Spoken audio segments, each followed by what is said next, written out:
What story shall be sung today? One can never know how the melody might sound. Our adventurers have already begun to pluck the strings of their story, and their combined composition is unfolding like a road before us.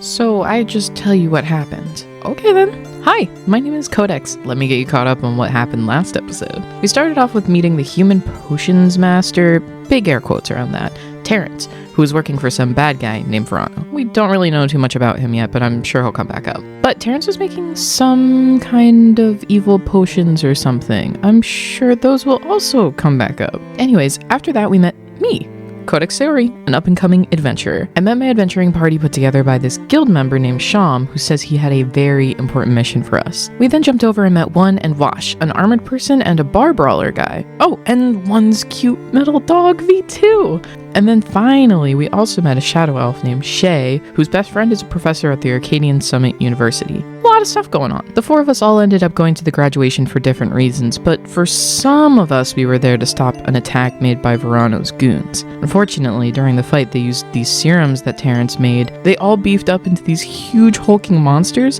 who attacked the graduation hall. All of my party died during the battle, but after I decided the best course of action might be sticking with One, Wash, and Shay, and trying to figure out how to stop all of this. All the while, back in the scary factory, Verano shows up and tells Terrence that they need to talk. So my colleague Wash, the annoying bunny girl Codex, and myself, you can call me One, headed towards a tavern known as the Junebox. When walking in, we met up with mine and Wash's contact, Carlisle Montgomery, or Darian, as I know them, who somehow was already sitting at the bar with that irritating shadow elf, Shay. We informed Darian of what happened at the graduation. They asked all of us, including Codex, to follow them down below to Merkside, specifically the Echo Chamber, where myself, Darian, and Wash are from. Once down, we go to the Lost and Found, our base of operation. Even though she's not a colleague of ours, Shay is somehow very familiar with our territory. I went with Darian to our room where I gave them the green serum I got from one of Verano's goons. The neon hue of the serum tipped them off that Verano must be stealing from Big T, Darian's boss. They sent myself, Wash, Shay, and Codex to go to Verano's warehouse to figure out how he's producing the serum. What we find there, rather than a full factory making these serums, is one human, a ratty urchin named Terrence Astanis. Shay snuck into the warehouse where she talked with Terrence on how to escape, since he basically was only working for Verano to save his skin. Our planning was interrupted by a giant Terrence busting through the warehouse doors, followed by Verano's goons. We chased Terrence back up to Sunnyside, where the four of us threw the goons off our scent and pinned the massive Terrence to the ground. Terrence shrank to normal size, so we snuck him back down to Lost and Found, where Darian paid us handsomely, before proposing that the five of us band together under Darian's patronage to uncover what the hell's Verano is up to. This is going to end poorly.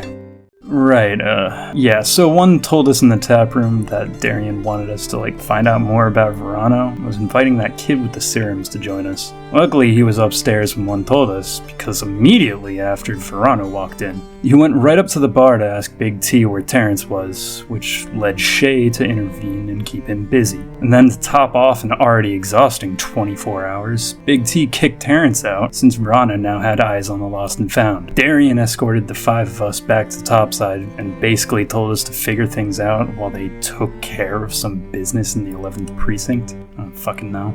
To avoid where Verano was looking, we followed Codex's suggestion for some reason to go to this weird bookstore and rest. Again, I don't fucking know. After, she then decided we should head towards a prison.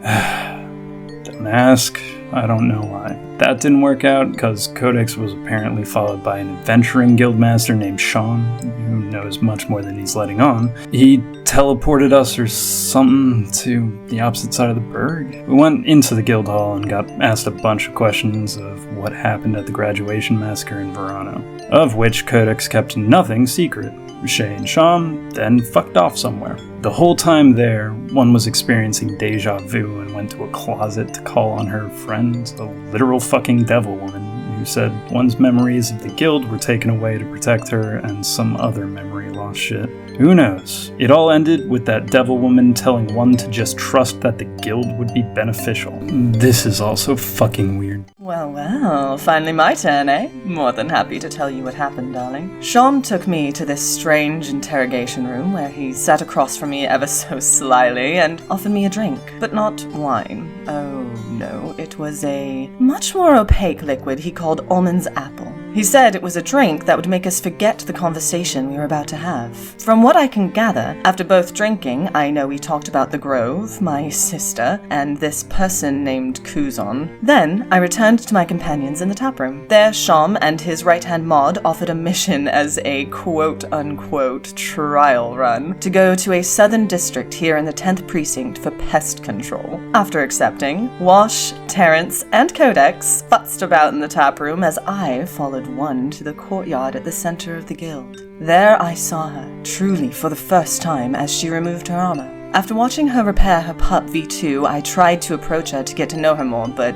that was not as successful. The next morning, the five of us set off to the district known as Janerta to meet the barkeep of the Absent Mandolin Tavern as suggested by Maud. He was a blue dragonborn named Valu. He explained that these creatures were actually giant rats skittering through alleyways of the district. We asked him if anyone had been lucky enough to survive an attack, which gained us the knowledge that an old mave in town had. That is who we are heading towards for now.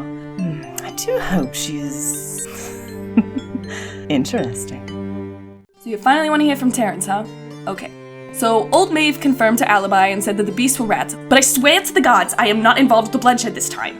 My rats would have just exploded on people. Would have been gross, not dangerous. Anyways, we took Old Maeve to the tavern so she'd be safe with Valu there. Then we decided to go check out the Grey Grove, a national park of the 10th, cause maybe the rats nest there. As we were getting close, I actually saw someone I knew who, well, it doesn't matter how I know her. Her name's Aster. Long story short, she helped me get my serums to where they are today. We caught up. It was a nice conversation. Not necessary, sure, but nice for me, okay? One Wash and Codex decided to shop for supplies and recon around the marketplace of Janerta while Shay and I continued around the Grey Grove Park. We found these burlap sacks filled with gross blood, vomit, and other viscera in the trees and decided it was probably best to find the rest of the group and inform them. We returned to the Absent Mandolin where we planned to intercept the vermin if they came through the alleyways near the tavern. I tried to inspire the others to maybe relax and get to know one another, but they weren't too keen, so no point in me telling you about that. Yada yada yada, plans were made, me and Codex were made bait for a trap, typical. And who would have guessed? Rats popped out of a magical portal in the alleyway. There must have been like 15 of them, and they were definitely strong enough to knock Codex down and almost take her out. But luckily, Terry, aka the big version of me, went out and killed all the rats himself. That's how I remember it, at least. I'm sure the others helped. After killing them, the portal disappeared, and I'd like to say we decided to rest after how tired and beat up most of us were. But Shay and One said, let's go back to the Grey Grove to find more rats. If things go wrong, let it be known. I told you so. We went back to the Grey Grove after the rat fight so that Shay and Terrence could show us the gross blood vomit sacks, but when we got there they were all gone. We wandered deeper into the park to try and find any evidence of them or the rats, but couldn't find much until we came upon a cave in the forest. It seemed to lead to a singular small cavern that wasn't totally empty. We saw a few burnt bodies of the rats that I must have killed through the portal during the attack. I knew I hit something. Other than that though, not much. But suddenly, inside the cave, everything went magically dark, and we all heard what sounded like a short breath and skittering, and when our vision returned, the rat bodies were gone. Once we were all out of the cave, I thought, maybe I could throw a message spell out into the dark and I'd get a response. I did, and a creepy voice answered saying we fated heroes killed their pets and now we were arch enemies. I don't know if they were kidding. The only glimpse I got of them was their reflective eyes as they perched on a tree in the dark before disappearing. We didn't really know what to do next, so we told Valu that the mission was completed and returned to the Red Raven Adventuring Guild to report our findings to Maud and Sham. Maud said we'd have to come up with an adventuring party name for tax purposes or something. I don't know. So we came up with the Fated Fates, combining the feeling of being brought together by fate during the graduation massacre and the insult of being pale that people just keep throwing at us. We were just about to tell Maud and Sham our decision when One was called to meet with Sham and some other people. She was met by a woman with pink hair and some elf with her. She was Arathia Burke, the bull or leader of the Onyx Obscurity. She called One Cornelia Rousseau and said she needed to come with her to take care of trouble back home as they left the guild hall. I never thought I'd see Arathia again, and all I know is that where she goes, big trouble follows. Sham told us another job opportunity for the Fated Fates was available that dealt with Verano. He said he'd tell us all the details later, so we decided to wander around the 10th precinct. We ended up going to one of the post offices since Codex wanted to. There she ran into an old colleague? Boss, not really sure, named Phoebe. She seemed nice enough. We found out that apparently the Red Raven Adventuring Guild had a sister rival guild, the Blue Crow Adventuring Guild. Not necessarily the most pertinent info, but apparently both Codex and Terrence were suspicious of her when we left. When returning to the guild hall, I offered to teach Codex to read and write. Maybe not the most important thing, but it'd be easier for all of us if she could, okay? Sham told us that the burgomaster of the 9th precinct was hosting a fundraising gala for Artifici at her castle tomorrow evening. He and his right hand, Maud, had it on good intel that Verano, or people working for him, would be there. So the Fated Fates would need to go there for reconnaissance. So Maud took us to get fitted for better attire for the event. The next day we traveled from the 10th to the 9th precinct and had some time before the gala to kill, so Codex chatted with some of the servants in the gala at the castle. I got liquor, Shay mingled, and Terrence ran into the Blue Crows and made immediate enemies of them. Looks like they're already seeing us as people working with Verano, since they heard someone of Terrence's description as supplying Verano with the serums, as well as the physical description of me and one. Codex, when leaving the castle, ran into a tall, creepy guy named Balthazar, who she assumed was the silhouette she saw in the Grey Grove in Generta. I don't know, she probably just got spooked and is freaking out. I just hope no one asks me to dance at this thing. Okay, my turn. Isabella Ballador is my name, or Issa for short, and I was tasked to look after the Fated Fates by the Red Raven Adventuring Guild during Lady Seraphima's fundraising gala. I did not expect them to be this disjunct. Maud, or Lady Liadra rather, introduced me to the adventurers, and fake names were supposed to be given, discretion was supposed to be had, and a low profile was supposed to be maintained, but the Fated Fates did none of this. I ran around trying to corral everyone, especially with the knowledge that the Blue Crows knew about Terrence's involvement with Verano and had profiles on at least Wash and his smoking habits. Even that did not stop them from smoking every chance he got. At a point, it looked as though we found out who of Verano's contacts came to the gala, a half-elven professor's assistant of the Summit University named Visrai. Terrence explained that Visrai was the one who made the bastardization of his serum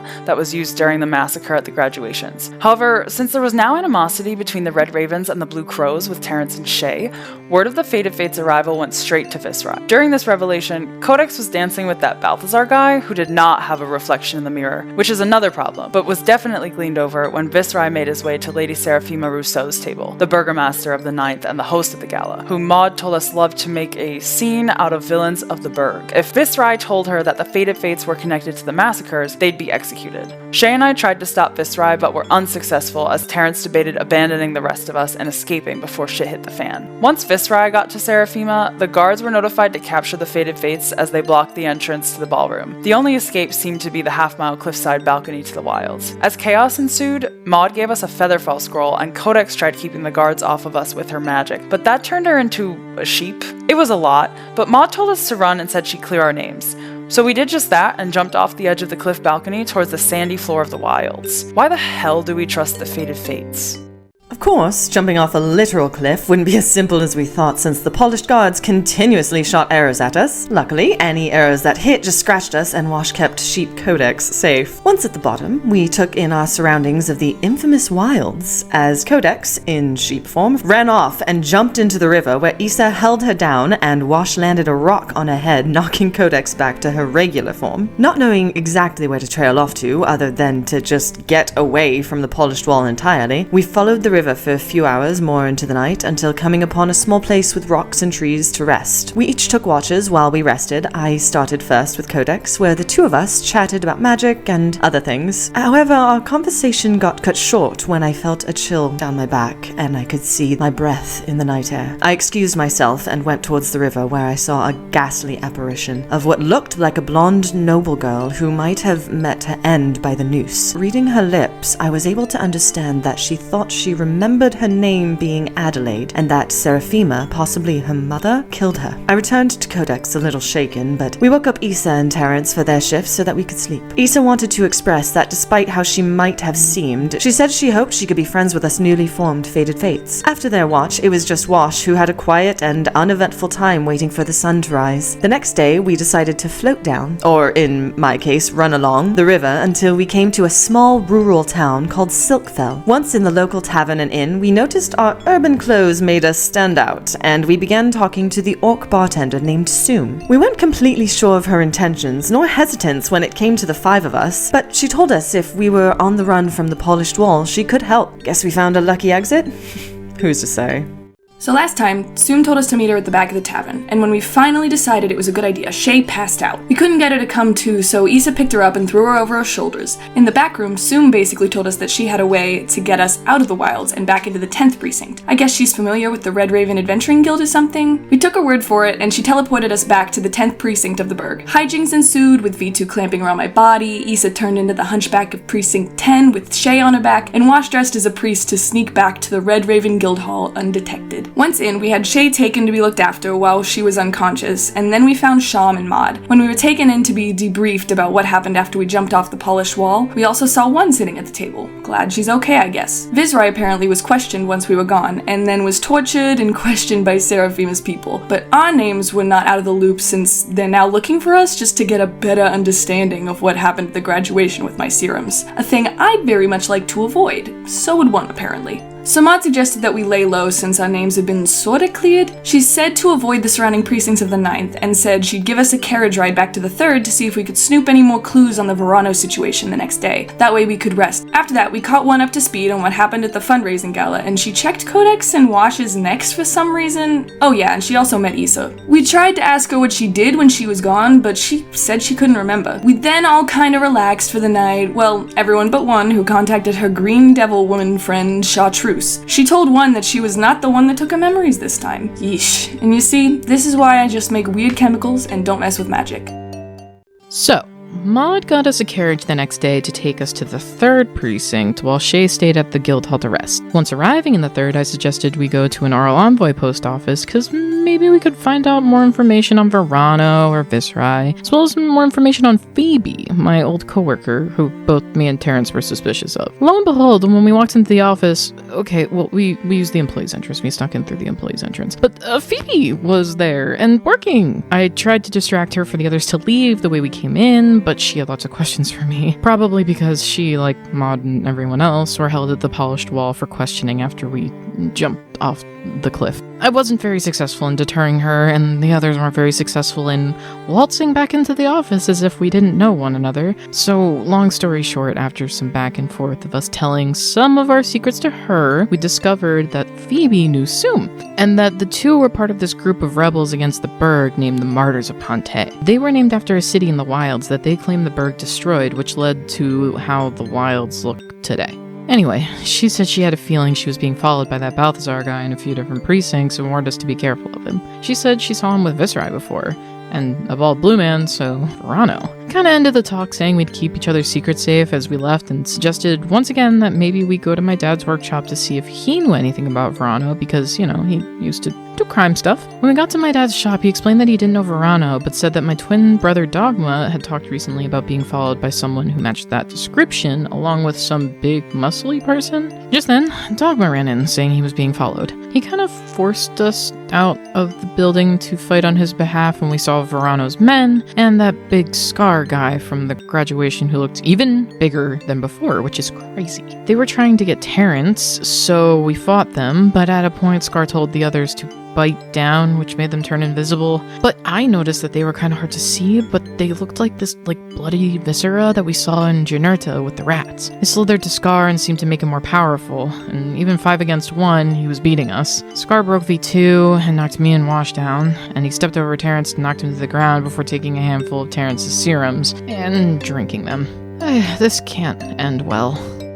Scar consumed multiple serums and grew to an unfathomable size. He was relentless, but we were lucky that Maud was smart enough to send Shay, after she recovered, to our aid. Though, even with Shay, it was not easy to stop Scar. It wasn't until Terrence regained strength to drink and bring Terry back was Scar finally stopped and killed. The power seemed to wipe Terry out, who shrunk back to Terrence and fell unconscious afterwards. Codex told her family to stay safe as we decided the best course of action would be to leave for the Echo Chamber, knowing full well the law enforcement would be on their way. We made it to the Junebox where Darian met us. They met Issa and got our entrance to Merc's side where we gathered at the Lost and Found. Darian wanted to explain what they found on their trip to the 11th, but decided to wait until Terrence was awake to explain it all. However, they did let us know that Terrence's money, specifically the gold from Verano, had been marked with an arcane V that he used to track our resident rat boy. Shay offered to disperse the coins on topside to get Verano's send-off of them directly. She went to this fancy club tavern called Teeter's where she ran to an old friend of hers, Leia Moore, an intelligent woman that knew a lot of masked information of the goings-on in the Burg that she definitely used to barter with. She had told Shay that she had heard of the Fated Fates, seen wanted posters after the Artificer Gala, as well as hearing of our involvement in the graduation massacres. She said she was looking into Balthazar, which piqued Shay's interest. Clea offered a quid pro quo for information. If Shay told her about Verano, she'd explain what she knew about Balthazar. Shay explained that Verano had been after Terrence for the serums, and Clea explained that Balthazar had left stains of blood pools in his wake. Not only that, but he had connections to the Bull of the Nermon Society and a crew of people associated with an old wild city of Ponte. Shay digested that, and the two of them decided to meet up later, as she dropped the remaining coins and returned to the Echo Chamber. Back in the Lost and Found, Darian and I discussed worries about Lady Seraphima hunting the Fated Fates. The next morning, Darian gathered us and explained from their time in the 11th, with their connection to the Onyx Obscurity, they were able to interrogate one of Verano's lackeys. This information connected a lot of dots together. Darian told us how Verano worked directly for Balthazar, and that his full name was Balthazar de Marta, aka the brother of Fiara de Marta, the Bull of the Nermon Society. After we got Darian up to speed on all that we found out since last seeing them, they told us from their and Big T's side, they didn't really care about all the extra stuff. They just wanted Verano taken care of and Balthazar's connection to the Echo Chamber severed. The rest didn't matter. Darian told us that Verano needed to get out of the big picture and suggested maybe we take care of him, offering us 1,000 gold to do so.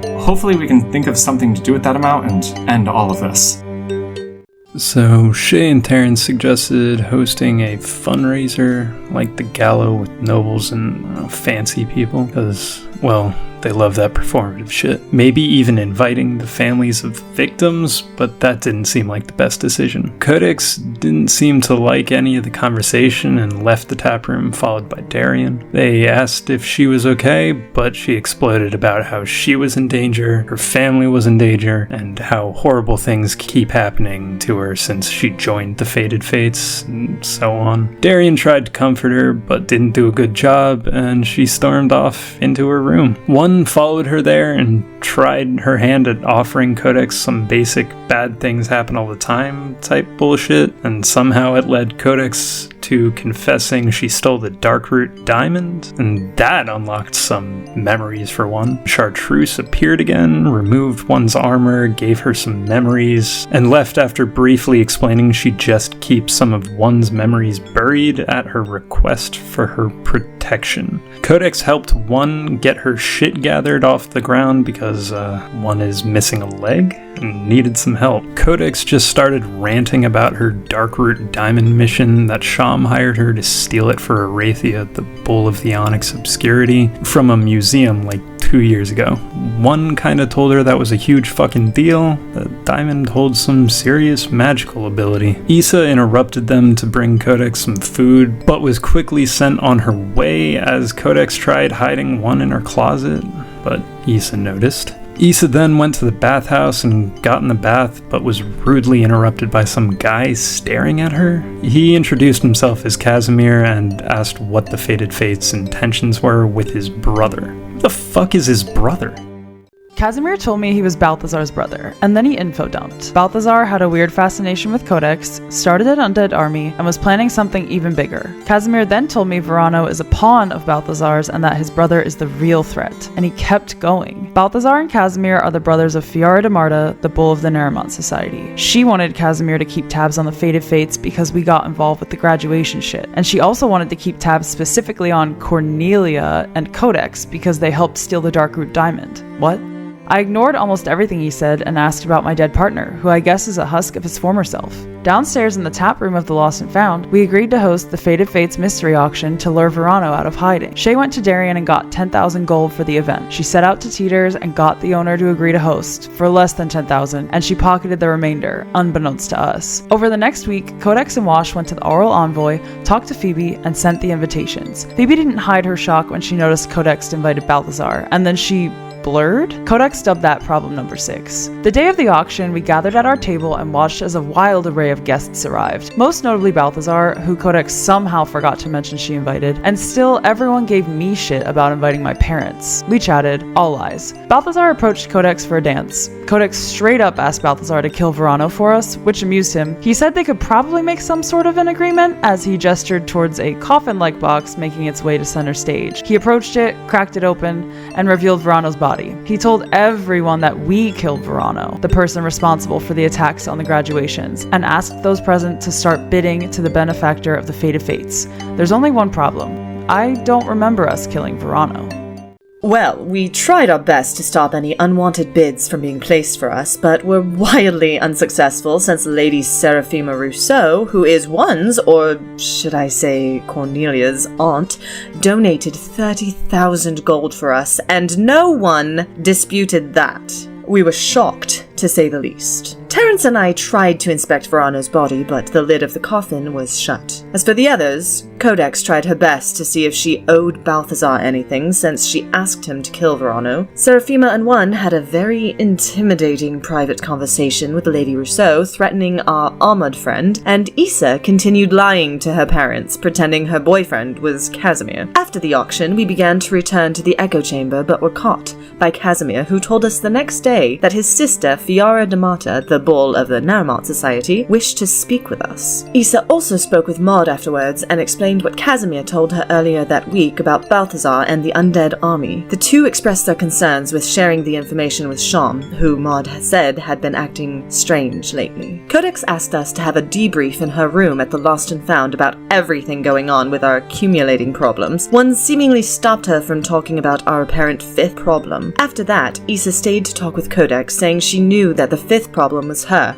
and one being involved with a theft of the Darkroot diamond, and Casimir and Fiara knew, so she should be prepared to talk with them the next day about it. The science team then met up, one and Terence putting me in the fold of their group. We talked about Terence's chemistry, one making me a shadow maker, and then one told me she recognized my magic from a thing she was involved with some time ago, telling me about this person named Kuzon that used it. She suspected me to be from the Grove, as he was. Definitely something we'd need to discuss later. The next day, once arriving in the Naramont Society in a very secretive way through Casimir, we met Fiara. She told us that she matched Seraphima's bid to co-patron the Fated Fates. Since she was a bull, Seraphima had to agree. She then explained that she wanted to see if she could trust us for mutual benefits. She said she'd start, revealing that she was Phoebe the entire time. Definitely did not see that coming. Where do I even begin? Okay, so Phoebe is Fiara, or Fiara is Phoebe, and she always has been, and we probably should have put that together considering she leads the Martyrs of Ponte and she is Fiara de Marta, so I can see the play on words there. She told us it was best to have an adventuring party like us, considering the name we just made for ourselves by killing Verano, so that we could work towards a common goal we might all share. That being that we have all been slighted by the Burg and its inevitable corruption. She explained that the Burg destroyed Ponte since they didn't like that her, Casimir, and Balthazar's parents, Lord and Lady de Marta, led Ponte without it being theocratic, god-worshipping, and all that. She also told us that the wilds used to be lush plainlands almost 400 years ago, before the fall of Ponte and its infection from the Burg. Then the wilds became the desert-like badlands that we see today. She knew the root cause had to be in the higher-ups from the Burg, a problem that needed to be uprooted, and if the Fated Fates agreed, together they could fix Zabaria and the problems it's had since the time after the War of the Gods. That we could get behind. Yeah, she wanted to break down the corrupt government and destroy destroy the theocratic church, but the kicker was that she wanted to kill the fair father himself, Zaharis, the god of the fucking sun. Which is insane! Like, I get that she wants to shut off the powers of the followers of Zaharis, who she believes is behind all this shit. But the plan is to kill the fair father and shut off the sun? And then it gets even crazier. We get informed about the Darkroot diamond situation that One and Codex were involved with. Apparently, those diamonds, or the gold wires wrapped around them, hold trespasser gods in them, aka the bad guys from the War of the Gods in ancient times, and apparently the diamond holds the power of like 1 billion wish spells or something. I don't really know, I don't do magic. But we need them to somehow kill the god of the sun to get the bad people who've ruined Zabaria, according to Fiara, into the light or the non-light? I don't fucking know, the sun would be gone. It's fucking crazy. But all of this is apparently what made Zabaria bad, ruined the wilds, and made the Demartas into vampires. And don't worry, we all kinda agreed to help Fiara, probably because it was insane and she's scary, but she's given us a free dinner with her brother Casimir. Whoopee!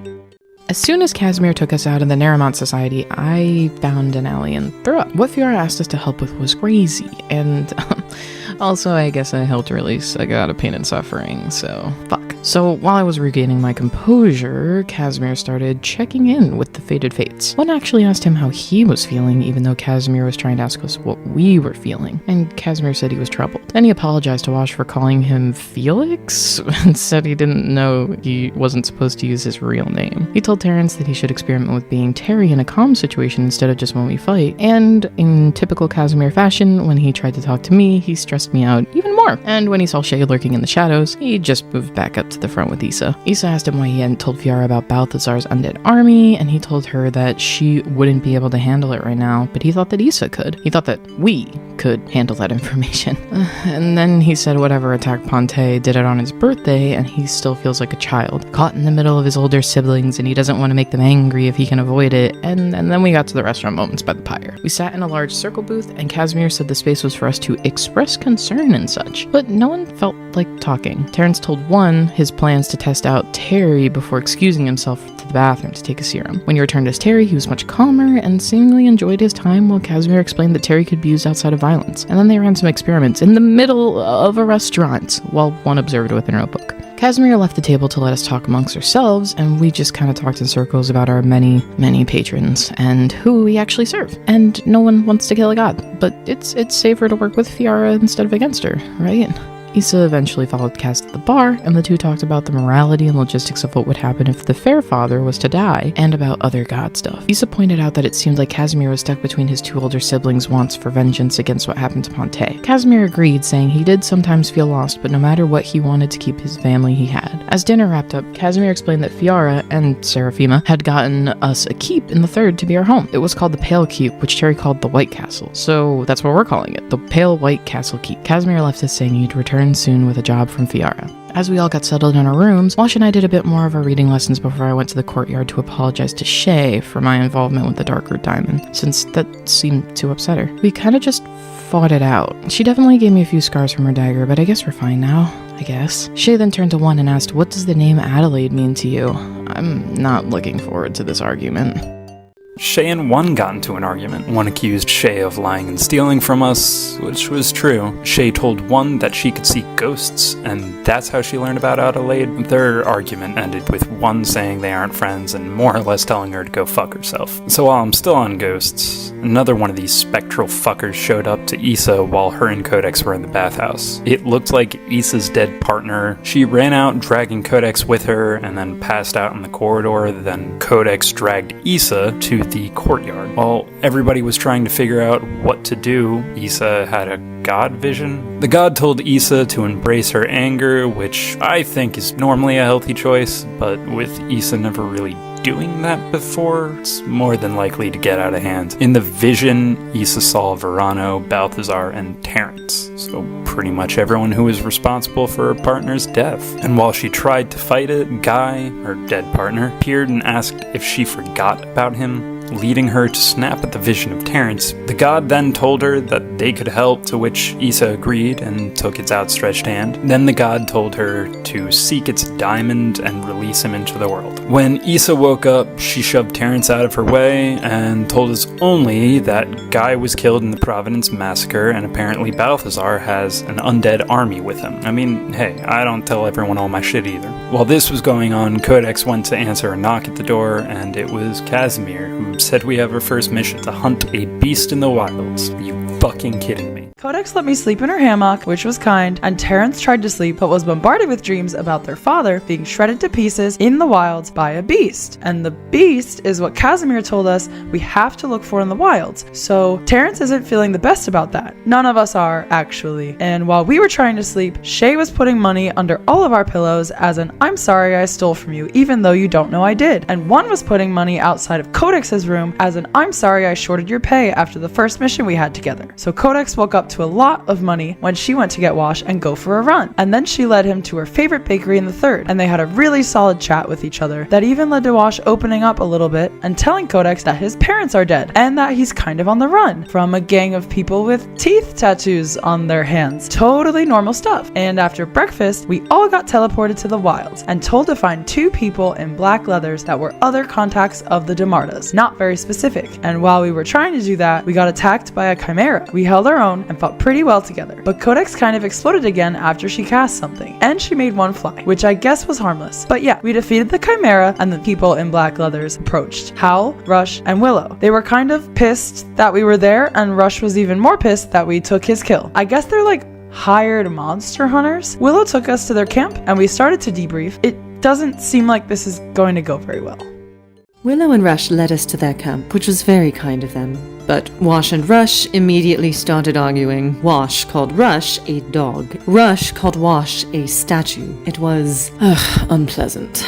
Eventually, they calmed down, and Willow lectured us on how dangerous the wilds are. She also gave vague intel on the beast and its last whereabouts. Carp edit. Our next destination. We headed in that general direction, while Issa was pulled in another. She fell behind with one at her side, succumbing to mental and physical pain being inflicted upon her by the god she saw the day prior in a dreamscape. She eventually fell to the ground and screamed in pain, no longer able to tolerate the visions and talons scraping her shoulders. She saw a red path illuminated in front of her and begged one to help her make the voices stop. I heard Issa scream as I was catching up with Hal towards the front of the group, and we and the rest of the group ran towards her. Willow immediately identified a scar in Issa's mind from a powerful entity, and Issa confessed to everyone she needed to go up the mountain alone, or this god would kill her. We didn't let her do that. One trained her gaze on Issa with her hand over her gun as we trekked up the mountain. I tried to distract Issa and talk to her about what she was feeling and how she was feeling grief for the first time, before she stopped dead in her tracks, clearly in pain again. Issa felt anger she'd been pushing down for years, all boil to the surface at once as the god forced its way into her mind. She tried one last time to hold it off, but the emotions she felt were too strong, and she was too weak. Wash tried to suggest she hit something to work through her anger, and just as he did, the god fully possessed Issa and took the suggestion with grace. I shadow stepped out of the way just in time to avoid her axe as she bisected Wash with one swing. Issa killed Wash. I don't know where we go from here. God, so where do I even begin? To kick it all off, Wash died. Issa and whatever god possessed her just cut him in half. And then one shot at Issa and she went down. But then Codex exploded and reversed time or something. And then Issa stood back up, the bullets fell out of her, and Wash reanimated and became whole again. This all happened in the blink of an eye, and then everything just got shittier. After that, Issa started to go after the diamond, and one was prepared to shoot her if she tried. Something about the diamond's aura made everybody super angry, and I immediately drank a serum and went after one because she was pissing me off. Why are you trying to shoot Issa? So I broke a gun before she could try. Then Wash started glowing, and he broke through the wind tunnel or whatever magical barrier surrounded the diamond and just started punching Issa because she just killed him. And then she went down again, and then Rush came out of nowhere and tackled Wash, who fell on top of Issa, and then Rush grabbed the diamond. Meanwhile, I was asking Shay what I should do. She told me to go after Rush because he just grabbed the diamond and slashed at Wash, so I did, and I hit him a lot, really, really hard. He dropped the diamond, and then Willow, seeing that I basically knocked out Rush, did something magical to nullify the diamond's effect and protect her friend. And she just exploded in this white light, and then she was gone. She sacrificed herself. After this, everyone kind of calmed down. I passed out from being Terry, and I will be out for quite some time, but Hal healed Wash and Issa healed Rush, and the rest of the Fated Fates decided to call Casimir and to decide what to use the wish for. They landed on using the wish to put the scarred warlord behind the Divine Gate. Immediately after making the wish, Rush decided to take us on a 6-hour walk to Carpet. He refused to stop, which makes sense considering he just lost a really important person in his life. But when everyone got there, he told Hal to teleport us out. I guess he saw something scary. And Codex and Issa were the only ones to catch a glimpse of the beast slashing through a building before Shay grabbed them. And now we're going back to the keep. So much shit happened, and you know what? I'm still asleep. So, back at the Pale White Castle Keep, we were all obviously defeated by everything that happened with the diamond, Issa, Wash, and Willow. We all split off with Issa, Wash, and one going upstairs to kind of drink away their problems. Meanwhile, Terrence was put in his bed, and Shay went to shop to get like magical gauntlets or something. I'm not too sure. I decided to go take a bath, but of course, in our creepy-ass haunted bathroom, something weird happened again. I heard this voice calling my name while I was trying to check over myself in the mirror, and of course, I had to follow the sound to the front door, where I found a super undead guy outside who weirdly handed me a letter and just walked away. Little do they know I can't read. So I didn't really know what to do, so instead of reading it, I kind of just ambled around, made myself some food, when eventually, curiosity got the better of me, so I opened it and tried to read it, but I didn't have to. The script lit up in red text, and Balthazar's voice came out inviting me to, of all things, a party, a gathering, at one of his estates south of the keep for, the next night. I ended up showing it to Wash after he brought a very drunk one to her room, and while we both talked about if I should go, or if I should go alone, or if I shouldn't go, or if I should take people with me, we kind of just wanted to see what would happen if I just accepted, which made red mist pour out of the letter and a B get marked on my hand. I panicked and ran to tell Issa and Shay, but the red mist formed into a vision of Balthazar, who then charmed Wash and tried to use him as collateral to get me to come to his estate the next night. But I didn't need to agree, because in trying to argue for Wash to be left at the castle and I would just go, I also got charmed and then put to sleep by Issa and then slung over Wash's shoulder and carried out. I hope they stop Balthazar from taking both of us. Here's hoping.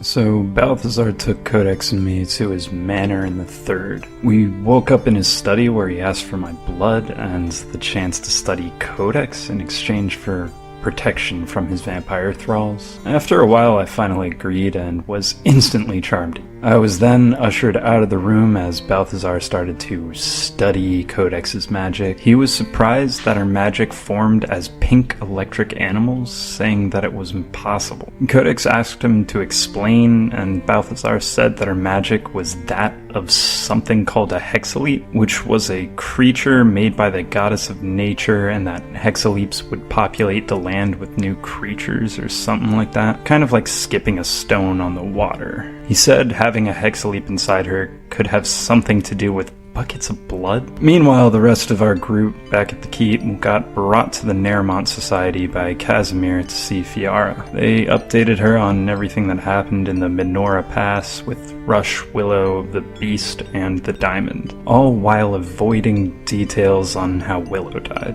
Fiara was pissed, but eventually accepted how things turned out, and after that she agreed to help the Fated Face collect me and Codex from Balthazar. Back at the manor, one of Balthazar's thralls, some bitch named Celia, was trying to fuck with me while I was chained up in a cell with other livestock. It took more blood from me than I was hoping, and I was put in basically a loincloth to be paraded around for the night's dinner party. Codex woke up in a fancy dress in the dining hall where her and Balthazar went back and forth about my safety. Eventually, guests from the burg were brought in by the rest of Balthazar's posse, Bryson, Valentine, and Cranar.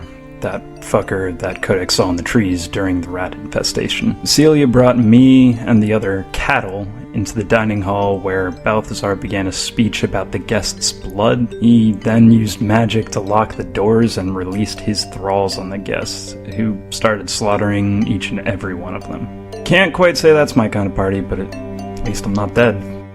As Wash and Codex watched, Balthazar murdered innocent people. Cranar pooled the blood together as Balthazar summoned it into a chalice on the table in front of Wash and Codex. The pair ended up telling Balthazar everything that had just happened. Me killing Wash while being possessed by Othamir, Willow dying, etc. He told them he knew we were working with Fiara and what her plan was. Then he started going on and on about wishes. He believed the Hexaleap, or whatever, was wished into Codex way back when. He also told Codex that she could make a wish on the chalice using the blood of innocent people. She initially declined, but he was pretty adamant, so then she tried to wish back everyone who died at graduation, which didn't work. He laughed in her face and said you couldn't use wishes to bring back people if their blood was used in a wish. Whatever. Codex refused to make another wish, so for some reason Balthazar wished Willow back. He wanted to work with Codex and considered that a sign of good faith. But like a smart person, she said absolutely no. He got annoyed and threw Wash and Codex and Willow out of the mansion as he vanished. My crew got there just in time to see them lying outside, Wash on death's door. I healed him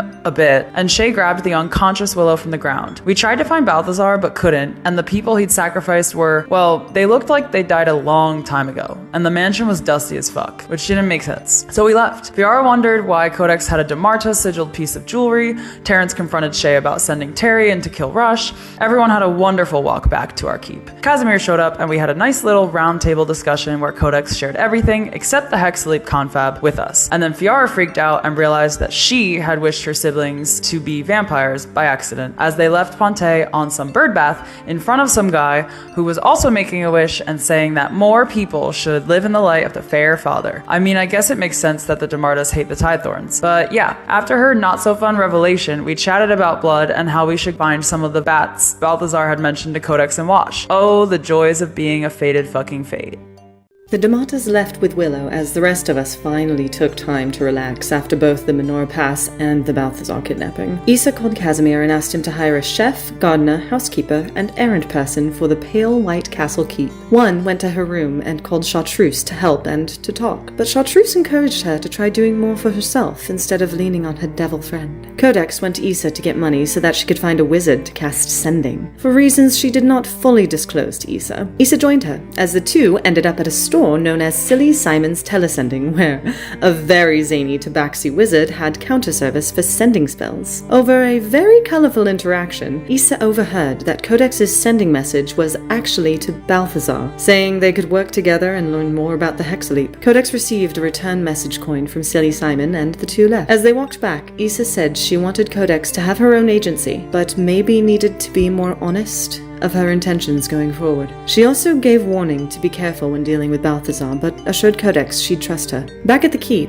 Terrence and One spoke ad nauseum about his serums before I revealed that I was watching over their talk. Terrence told us more details about his serums, allowing me to examine the components. I noticed some of it was shavings from the Dawnwood. I expressed how that was information that could get any of us killed. From there, we formed a triangle of trust, and I even shared a little of my own story, explaining how I was forced from the Grove into the Burg as a child. As Issa and Codex returned to the keep, a sending stone rained from Issa's pockets. Maud was calling. There was trouble at the Red Raven Adventuring Guild. Issa got a call from Maud. She was being really quiet and told Issa that she thought Sham was being puppeted by Arathia for the last 3 years, which meant that Arathia has been controlling the Red Raven Adventuring Guild for a while now. And Sham, who's supposed to be an ally to the Martyrs, is also under her control. Fuck. Issa told Maud to book it here so she wouldn't be in danger. Meanwhile, we had a team meeting and decided to just investigate Balthazar's blood vats or whatever he was keeping down in Merkside. I told everyone I thought they might be past the Blacklights, so that's where we're going. But first, we had to go shopping, of course. So I went to the marketplace with Shay and One. One ended up meeting a primordial being named Malachite, who offered to show her the future. Well, he called the vision potentials, but he was showing her a version of the future where we won. She saw herself in a forge creating a humanoid construct. It awoke and asked her what she'd have it do. One said, "There's war, follow the rest." Malachite told One that the future where we win is one where the age of peace is over. That doesn't sound like a win to me, but whatever. Malachite also told her where to find a diamond with a seductive call in a river past the black lights in Merkside, so I guess she got something out of it. Shay and I went to see my mom, who is totally fine and definitely wasn't visited and vaguely threatened by my old boss. I'm lying. Of course she was, but she didn't know she was being threatened, so it's fine, and he's dead now. Glad I checked up on her though. She seemed good. Oh, and she basically forbid me from dating Issa because apparently her dad is the former bull of the Tidethorns? Right, great. Of course he is. Shay split off from me when I headed back towards the keep, and I met up with one. I told her we needed to get a light from Merkside since it's so freaking dark down there, and we stopped at this little place with a kobold named Gug. He was so freaking cute. The conversation went in circles, but I think he was pretty young, and I was patient, and he made us this magical little lamp that triggers on with bam and off with pow. Might not be the best for stealth, but I'm sure we'll be all alone down there in Merkside. Okay, so Issa called Casimir and she explained to him all of what Maud told her last time with the theory that Arathia was possessing Sham. They talked for a long time about that and Issa's worries about what Arathia would want with her, and also Balthazar's plan for blotting out the sun and Casimir's parents, and a bunch of other stuff that downed both their moods super hard. After that, we discussed going to the Merkside to go past the black lights the next day, and then I went up to my room, sad and still feeling kind of responsible for me and Wash getting kidnapped by Balthazar, which, you know, granted, it was my fault. One came to my room to check on me, offering an owlbear claw as an invitation to talk. She told me not to blame myself so much and to kinda have more faith in myself despite my worries of the uncontrollable wild magic and all the hex sleep stuff that we know now. I appreciated her comfort and gave her a hug, but she seemed to also be a little down in general, hinting that she had made some pretty bad mistakes in her past that she was trying to not let deter her from continuing forward. Before we went to bed, I taught her a secret handshake and called her Cece, but she said I could just call her Connie, or if I really wanted a nickname for her, Ruby. The next day we made our way down to the Lost and Found in Merkside and caught up with Darian briefly, and one began to spill the beans on everything, like the diamonds and gods and literally everything. But we and Darian stopped her because they didn't want to get involved in any of it. We then went dun dun dun past the black lights, which was super scary. There were voices off in the distance feigning needing help and the squishy slime beneath our feet, and one said just don't look, just keep going forward. But eventually we made it into a building that had a red glow inside, and there was this huge vat of blood. There were symbols everywhere and the eerie feeling that undead were all around. Of course, when I used my sword to look into a suit of armor, a zombie was inside, and then a whole horde began to surround us. To top it all off, the coin given to me by Silly Simon for the sending spell that I had sent out earlier went off, and Balthazar said he'd consider giving us another chance and to meet him at the Summit Graduation Hall. First, we have to make sure we aren't undead food, and make sure that he doesn't find out that we were down here in the first place. So we ended up being surrounded by a bunch of zombies and 2 large oozes, which overpowered us pretty quickly, resulting in Issa calling Casimir over a sending stone to come down and help us escape. When we tried to get out of Dodge, Codex and Issa had a hard time, so Terry and I helped them as best we could while we ran from the vat house to make our way back to the black lights. During this time, one split off when we got closer to Verano's old warehouse, getting a sense or calling from the old river, and at the bottom of the river, she saw diamonds, almost exactly as that Malachite dude told her. As Casimir, Shay, and for some reason Maud found us by Verano's old place, Codex and myself ran after one, seeing her jump into the river. Suddenly, one was in a strange place talking to a pink woman, red latex dress on. The woman said something about one having dealt with these diamonds before, probably just another trapped god wanting out. The goddess one found was Visara, the Lady of Want, but she's actually the goddess of pleasure and beauty. One tried to release her, but she started drowning, so Wash had to drag her back above the surface. One told me what goddess it was and dove right back in. Everyone did, actually, except me, Casimir, and Maud. We stayed to save the others from drowning, but also so that what happened to me with Oathmere didn't happen to me again. Everyone saw different versions of the goddess that aligned with their ideas of pleasure and beauty. Wash actually saw the tips of Visara's hair turn pink, just like Codex's. Anyways, the rest of the party shared pleasures with the goddess, which seemed to slowly break at her bonds, but they drowned one by one because it was really fucking hard to stay in such close proximity to the goddess. One even kissed Wash, but Visara declared there wasn't real pleasure in that. Codex asked the goddess to share about her experiences with pleasure and beauty, and as she talked about watching 2 people fall in love for the first time, it was too much for Codex to handle, and she began to drown. Visara explained that many men had tried before to take the diamond, and they succumbed to her influence. They accidentally fell in love with the idea of drowning. That was happening to Codex. One tried to knock her out of of it, but Wash pushed one aside and began crying for Codex to wake up, and ended up kissing her, which immediately freed Visara with the act of pure passion. One ended up with the diamond, and we got everyone to the surface. We ended up back at the keep and discussed what to do with the diamond in reference to a potential upcoming fight with Balthazar. Codex suggested we wish Balthazar never became a vampire, which resulted in her and Fiara getting into it. Fiara said Balthazar was so deeply rooted in Zabraria's history that wishing him dead would have a sort of catastrophic butterfly effect. Codex commented she didn't understand how one person's life could have such an impact, which pissed me off and led to one fully leaving the table. Codex followed her, and one explained she got her brother, Ezra, killed, and her other sibling disabled, all because she dragged them on a mission, even though they didn't want to go. One stared at the diamond on her finger and confessed to Codex that she was thinking about using it to bring back her brother, not to wish the sun back. That would really complicate things. Codex consoled One on the huge choice she had before her of choosing what to wish for before parting for the evening. Wash then found Codex and explained how he kissed her and had feelings for her. Codex reciprocated the feelings. Mostly, but said maybe they should take it a step at a time after the Balthazar situation was handled. After, Codex quickly chatted with Terrence about dating advice. Up in the bar, Issa, Fiara, Casimir, and I drank and tried to relieve ourselves from the tension due to discussion with everyone prior. When we asked them what they were planning to do if we had to fight Balthazar, Fiara and Casimir explained that they had procured a famed religious text called the Tome of Berengar, which was closely related to the Eventide religion and the Fair Father. They explained that in the tome there was an incantation to decimate undead with the power of radiance. But Fiara told us that they had experimented with changing some of the text of the rite to have an undead bound instead of decimated. She said they planned to use this to null Balthazar after he had been weakened in a fight. If that weren't to work, they would of course do what they must to stop Balthazar, even if that meant him or them dying to do so. After that, we split off, with myself and then Issa and Casimir going shopping. I went back to the Dark Turn to pick up my shadow gauntlets and met a man named Harrison, who was from the 9th and knew One, or Connie, as he called her, when I mentioned her. This seemed to upset him, hearing about her, and he told me to give her a message that it was all her fault. Issa went shopping with Casimir, where the two spoke about the upcoming fight, and Issa's feelings on Casimir and Fiara seemingly having a death wish going into the fight. Casimir explained that it was not a death wish, just that both he and his sister knew that their brother had to be stopped, so they would have to do whatever they could to ensure that. One found Fiara at our dining table and asked if they could speak about the wish she could make with the Lady of Want's diamond. One said she wanted to wish back her brother, explaining her plight with Fiara as she did with Codex. Fiara responded, saying she did not think it was a good idea, for if the root of the problem that got Ezra killed was still around, how could one guarantee that Ezra would not be killed again? Fiara explained that was the same reason that neither she nor her brothers would wish back Ponte, since until the problem that had destroyed their home was eradicated, there would be no point. The next day, the Nematas prepped with us to go to the summit campus, with Codex explaining that she had already reached out to Balthazar and could potentially speak with him first to stop him from enacting his plan. With that, Codex led the way to the university.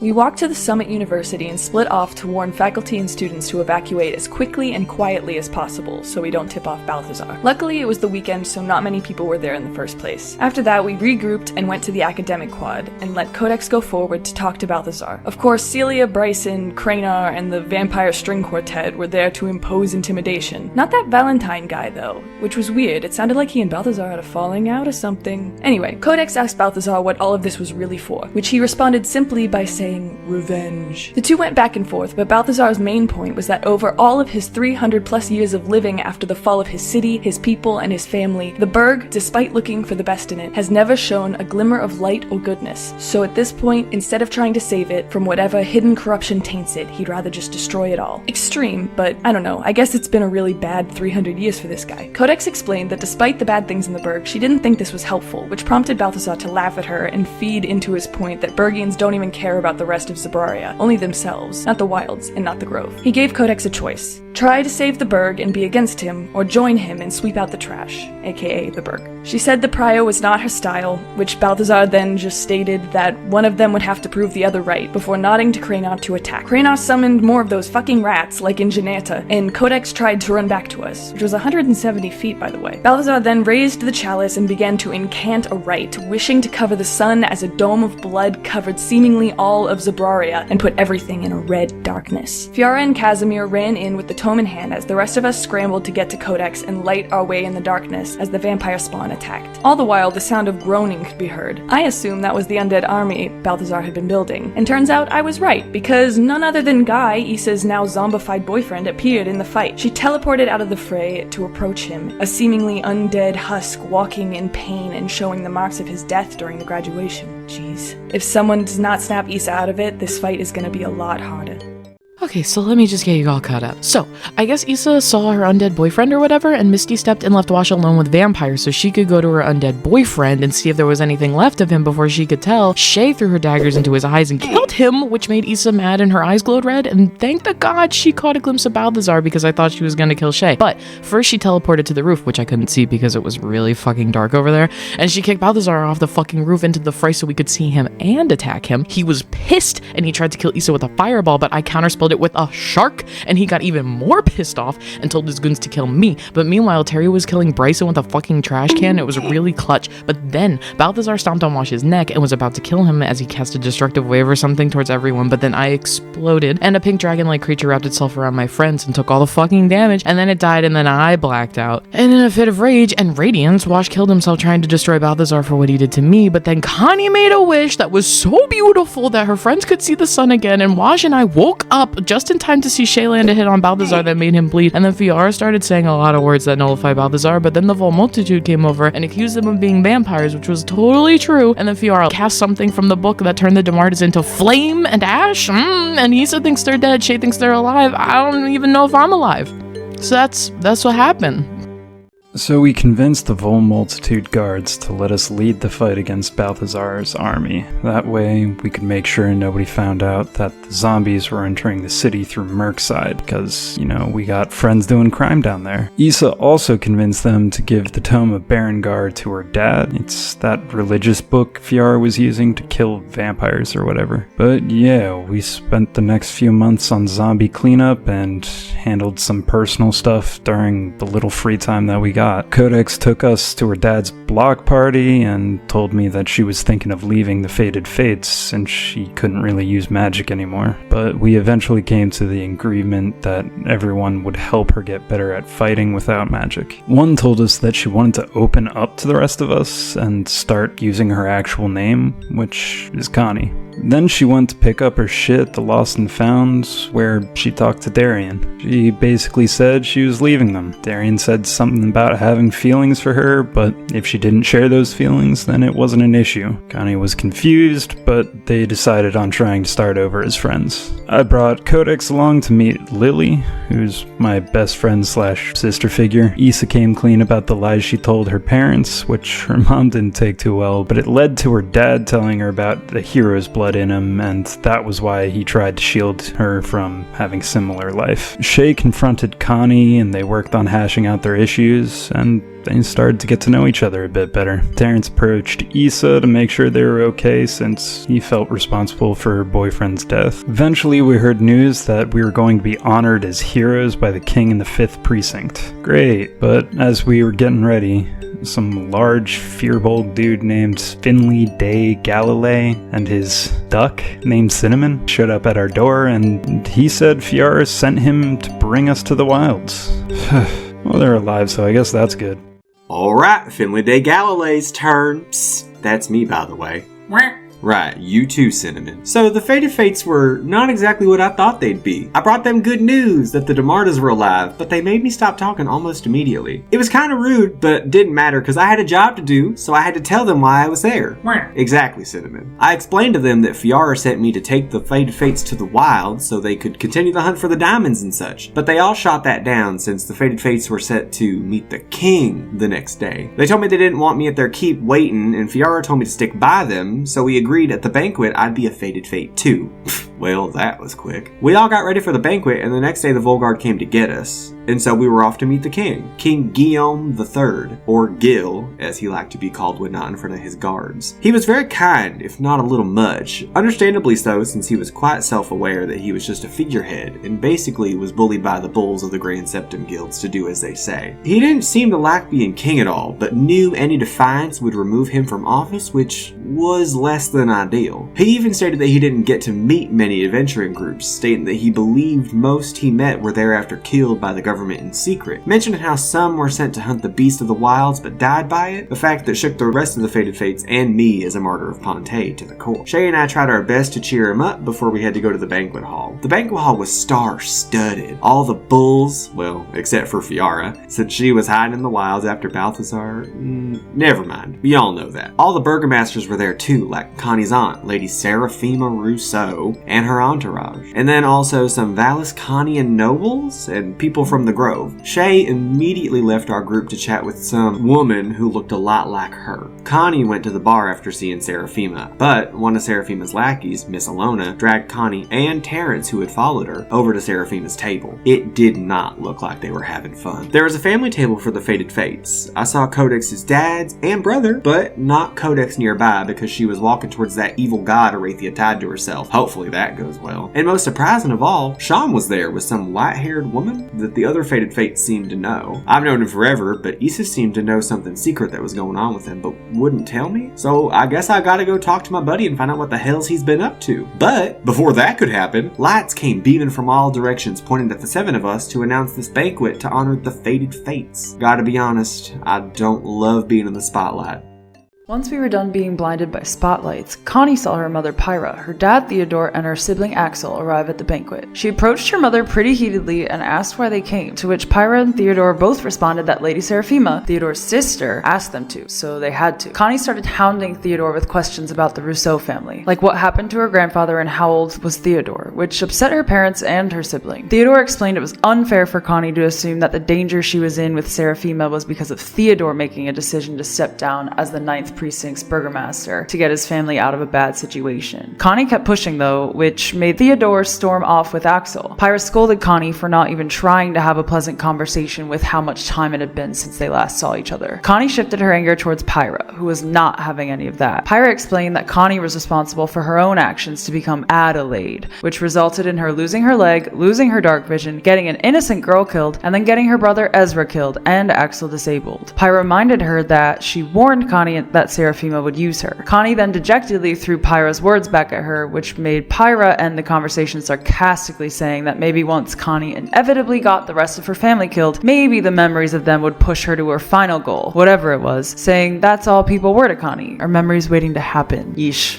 I thought my mom and I had bad fights. Wash and Terrence got to know Theodore and Axel a little bit at the family table. Axel asked Terrence about how Connie had a metal dog like V2, or even armor. Terrence assumed she made them, but Axel explained that Connie was never a good student, and often her artificy was volatile and would explode in failures. They were confused of how she'd ever had the ability to make those things when she also dropped out of learning and then eventually left home. Finley went up to Sham, noting that he never wore his hair in a ponytail ever. When he approached Sham and Maud as Lady Adra, Sham seemed to not recognize him. When he tried his best to reach his friend, that was when Maud messaged him subtly in his head to explain she had also thought Sham was acting weird. The two nodded, and then Finley got Cinnamon to break the tie in his hair that held an emerald, which cracked when hitting the floor. Suddenly, the real Sham was back. He began to ask Finley all those questions, seemingly missing 2 and some years, maybe 3, of his life being controlled by Arathia Burke. Maud told the two to keep up appearances as she noticed Arathia observing their scuffle happening, and she went to distract the bull. I went to go catch up with my parents, as well as talk with Queen Iris, the monarch of the northern country of Valascan. Codex went to speak with Lord Kess, aka the Shadow of Fear, Kessak, aka the God of Sorrow, Suffering, Pain, blah blah, you already know. As the two danced, Codex got some clarification on the Hexaleap situation. She didn't have the power of a Hexaleap in her, she was a Hexaleap, or half of one, split between her and Dogma. Kessak, despite being a god of such horrible things, seemed more like a weirdo than evil. He explained he was just tied to Arathia, so unfortunately, if anyone wanted to kill her, it would kill him, so he couldn't let that happen. Shay approached both that green-haired woman and Aster, Terrence's friend, who were with another woman wearing a black and yellow dress, and her mouth and neck were wrapped in linen. Aster, recognizing Shay, introduced herself and the others. The green-haired woman was named Hela, and the woman in black and yellow was Gazania. The three of them made up the Beautification Committee of Zabraria. Aster led the Burg, Hela the Grove, and Gazania the Wilds. Gazania was mute, but spoke through sign, which the others translated. Eventually, Aster said if Shay wished, she could introduce her to both the Bull of the Tidethorns and Pontiff Amnestria. Shay agreed and met the two. The Archbishop thanked Shay for all of the Fated Fates work before walking off with the Beautification Committee. Pontiff Amnestria walked with Shay, describing that she sometimes just felt like a figurehead around the bulls, kind of like King Gil, I guess, but said how wonderful it was to meet heroes. She went on to explain that through her work, she knew not only Shay's mother, but her father, and explained that actually Salvador, my dad, and a priest under Amnestria, also knew Shay's father. What the hell is going on at this banquet?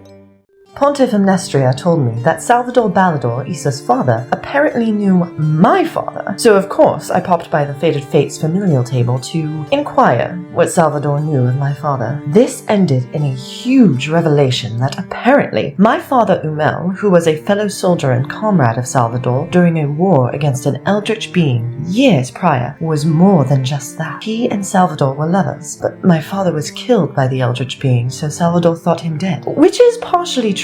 Let's just say my father came back not fully alive, more undead, really, before ever meeting my mother. Salvador asked if Umel ever spoke of him, but I explained that Umel died. Again, that is, when I was very young, and in his undead revival, he had lost the memories of his previous life. Salvador was saddened by this, but took my hands and said any time I wished, he would tell me everything he knew of my father's past life. Over at the bar, Wash checked on Connie, as the two realized the bartender was Darien, in a persona they called Scarlet, a coping mechanism of sorts to help them get over Connie, I guess. Connie was obviously upset by the interaction with her parents, admitting she had fucked up a lot before asking Wash if they were good people. Wash bluntly said he didn't think so, which upset Connie. Codex was approached by a little girl named Mattie, who apparently was in the library of the university when we had confronted Balthazar. She said Codex warning everyone to leave saved her and her mother's lives. She hugged Codex and said the Fated Fates were her heroes, before asking if she could get our autographs. As Mattie ran to get her notebook and mother, Codex was approached by Darien, as Scarlet, who apologized to her for doubting her when the first two met and thanked her for being such a good friend to Connie, stating she was someone who needs friends like that. Terrence and Axel Rousseau spoke of Connie's armor and V2, in which Terrence let it slip that Connie had made a deal with a powerful being to gain the skills she acquired. This seemed to really upset Axel, who angrily confronted Connie about it. Eventually, we all sat around the familial table and things were awkward. And then a little wild once Finley started introducing himself to Salvador Balador and Theodore Rousseau. But the rest of the night was easy once the food arrived at our table. We then went home to our keep, where we discussed next steps for Finley to take us to the wilds, where Issa cast sending on Maud to see if she could teleport us there. Maud agreed, as she and Sean both showed up drunk on our doorstep. As Finley began to describe the place we need to be sent to, Maud accidentally and drunkenly sent us there immediately. Well, maybe we can rest in the wilds. So being sent to the wilds immediately wasn't ideal, but hey, at least Issa and Wash grabbed our stuff before Maud sent us out. When we got there, Finley showed us through this town called Vilmire to the mountainous entrance on the abandoned Panwork mine shaft. This is the base operations for the martyrs of Ponte. He also explained to me that it might not be best to be wearing my dead dad's Vol Multitude military jacket out here, since obviously the Wilder people don't have a great relationship with the garrison of Vol Guards. They basically terrorized them. Fine. Connie drunkenly stumbled ahead of us in the mines and came upon Fiara and Casimir de Marta, Rush, Willow, and other martyrs of Ponte. The rest of us followed behind, where we caught Fiara up to speed as much as we could. She suggested that we all rest since it was an exhausting banquet and very late, so we did. Well, most of us anyways. Finley stayed up to talk to Fiara and Casimir and the rest. They recounted what had happened since Finley was last home, as he explains his time with the rest of us. Fiara asked him to stay as a fated fate to protect us, since he was apparently good at that, and Fiara saw something in us. I guess that's kinda sweet. When Finley told Fiara about Sham and Arathia, this upset her. She was ashamed to have been played by the likes of Arathia Burke, and not being able to protect Sham or his sister better. She began to spiral, getting overcome with grief that she was not being a very good leader to the martyrs, people she swore to protect. But Finley told her she was a good leader, she was just obviously burnt out, nothing some rest and planning couldn't fix. Codex and Shay decided to go check on Balthazar in his cell since the martyrs said he wasn't speaking. Codex started off by apologizing to Balthazar for giving up on him. He was confused and did in fact speak, but he was unsure of why the two were there to speak to him. He goaded them, admitting yes, he was defeated, he wasn't able to reset Zabraria like he wanted. What else did he want them to say? Codex asked what he would have changed, which led him to say that if he could have changed anything, he would have died with his parents. He admitted he wanted to die, but was too scared to do it himself. He explained that he felt like not only a failure because he couldn't avenge Ponte, but he imagined being trapped in this cell forever, just constantly reminded of his disappointing ventures. Codex shrugged off his sentiments and pushed further. She asked him why he didn't kill her or the other Fated Fates when he had multiple chances. Balthazar revealed that the Fated Fates gave him hope, and he almost wanted to be bested by them rather than squander what hope he had left. Codex asked if he still had hope, and he gave her an exasperated shrug, which made her and Shay return to bed. The next morning we awoke. Well, all but Connie, who is still a little hungover and sleeping from drinking so much at the banquet. Fiara told us that in the time since we've last seen them, they had found a new diamond for us to make a wish with. I wonder what we'll do. So, we talked for a long time about what to do with the diamond that belonged to the god known as the Bolt Master, apparently the god of arcane and weather. We discussed maybe using it to futz with Arathia or Seraphima, use it to control the beast, or maybe even just keep it safe, but Balthazar used his red sending words to let everyone know that people would notice. So, we decided to let my duck, well, Cinnamon, my wildfire spirit and familiar, use the diamond to wish for himself to be almost like a Dawnwood diamond detector. I was able to get a glimpse of Cinnamon meeting the Bolt Master. Can't imagine how it felt for a little duck talking to a big old god. After that, some tension happened when I said something a little untoward about Balthazar, which made Fiara clear the room. Issa then gave Fiara back the Tome of Berengar, the book the others got before their fight with Balthazar, and then decided to talk to Casimir whilst he was escorting Balthazar back to his cell. Not the best choice, honestly. And then I took us all to a tavern here in Vilmire. What a day already. So at the tavern, we all sat and drank.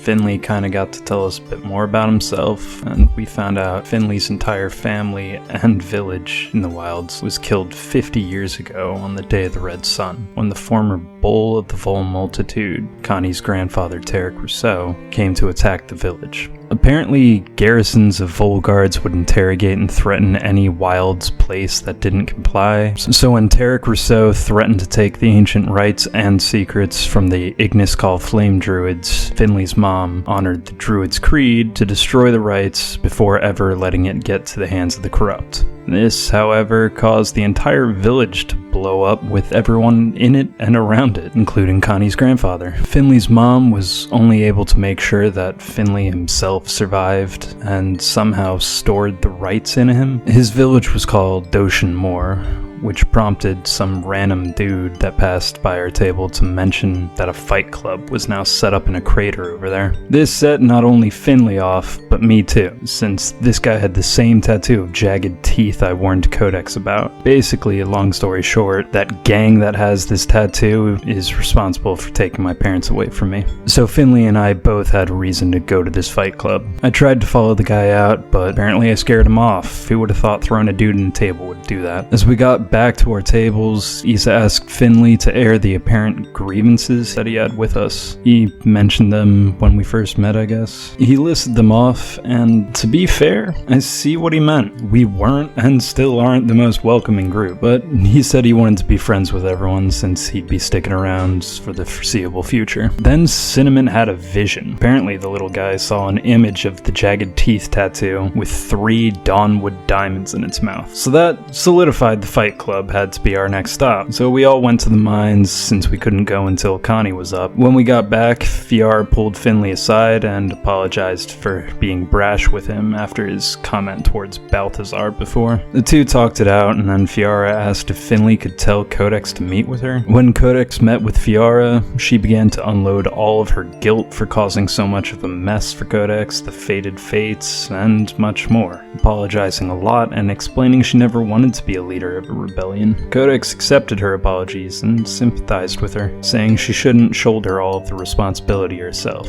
Codex suggested that she and Fiara take a night off and go back to the tavern to get drunk and just have fun. Fiara agreed, and the two prepared to return to the tavern. Okay, so Fiora and I just wanted to be silly and get drunk at the tavern for a girls' night out, but things got kind of weird very quickly. Issa and Casimir went to wake up Connie, which also got a bit tense because of post-banquet nerves and stuff. Issa and Terrence tried to reach out to her, Connie, and explain that we were all here for her and, wanted to help, but she stuck to her guns on being stubborn and pretty closed off. Somehow everyone ended up at the tavern where Fiora and I were chilling, and we ended up making a not-so-secret drinking game for whenever drama would occur. But then I realized Wash wasn't there and went to find him, since I could imagine he was frustrated about the whole hand, teeth, mouth tattoo gang showing up and all that stuff. After lovingly and drunkenly throwing some rocks at him, he gave in to coming back with me to the tavern to talk. He then told me that people with the tattoos on their hands are the ones responsible for taking his parents. A little heart to heart later, and I was convinced we would punt these evil freaks' heads off when we got to the fight club. After that, we rejoined the crew at the now quite crowded table as the drinking game continued, which quickly devolved into an argument between Connie and Casimir. He called her out for being aggressive towards everyone after Connie was, aggressive towards everyone. And even though she wasn't super receptive, other people chimed in saying, hey, mistakes happen and it's best to take it in stride and learn from it. Connie replied that she was struggling with change because it felt like her past mistakes were always coming back to the surface, but she did open up about Lady Seraphima and her past a little bit. She explained how Seraphima, her aunt, forced her to be her pseudo-daughter Adelaide, and the ghost she saw was a stand-in who died in her place when she made her escape. She also explained that in trying to uncover her aunt's dark secrets after her escape, an explosion went off in a prothonotary. I don't really know what that is, but it exploded, and it killed her brother Ezra and paralyzed her sibling Axel. She said that at the end of it all, she was just trying to do the right thing. And Casimir was like, yeah, I mean, if you keep being mean to everyone, people are gonna see you that way. But if you accept that hurt and try to keep moving forward, eventually things get better. Finley also chimed in at the end, asking if Connie had a diamond to bring Ezra back, was she the person she'd want him to meet when he was back? Anyway, a lot of stuff happened, but the drinks at this tavern were pretty good.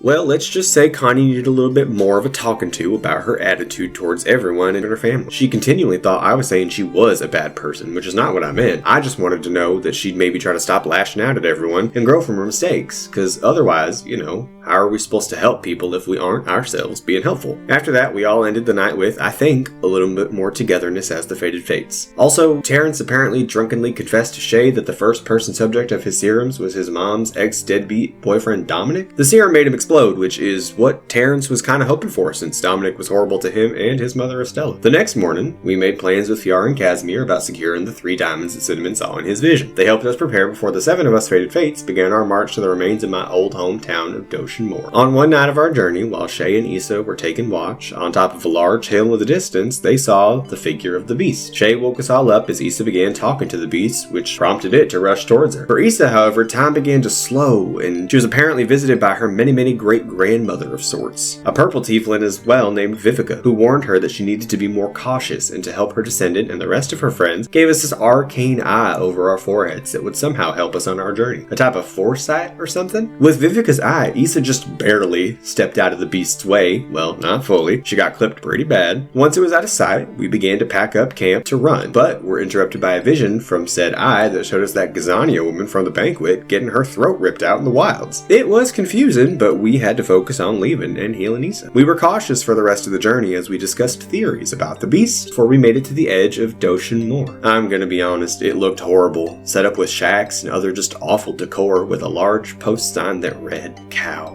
Crater. Fair warning, I might just lose my temper in this fight club.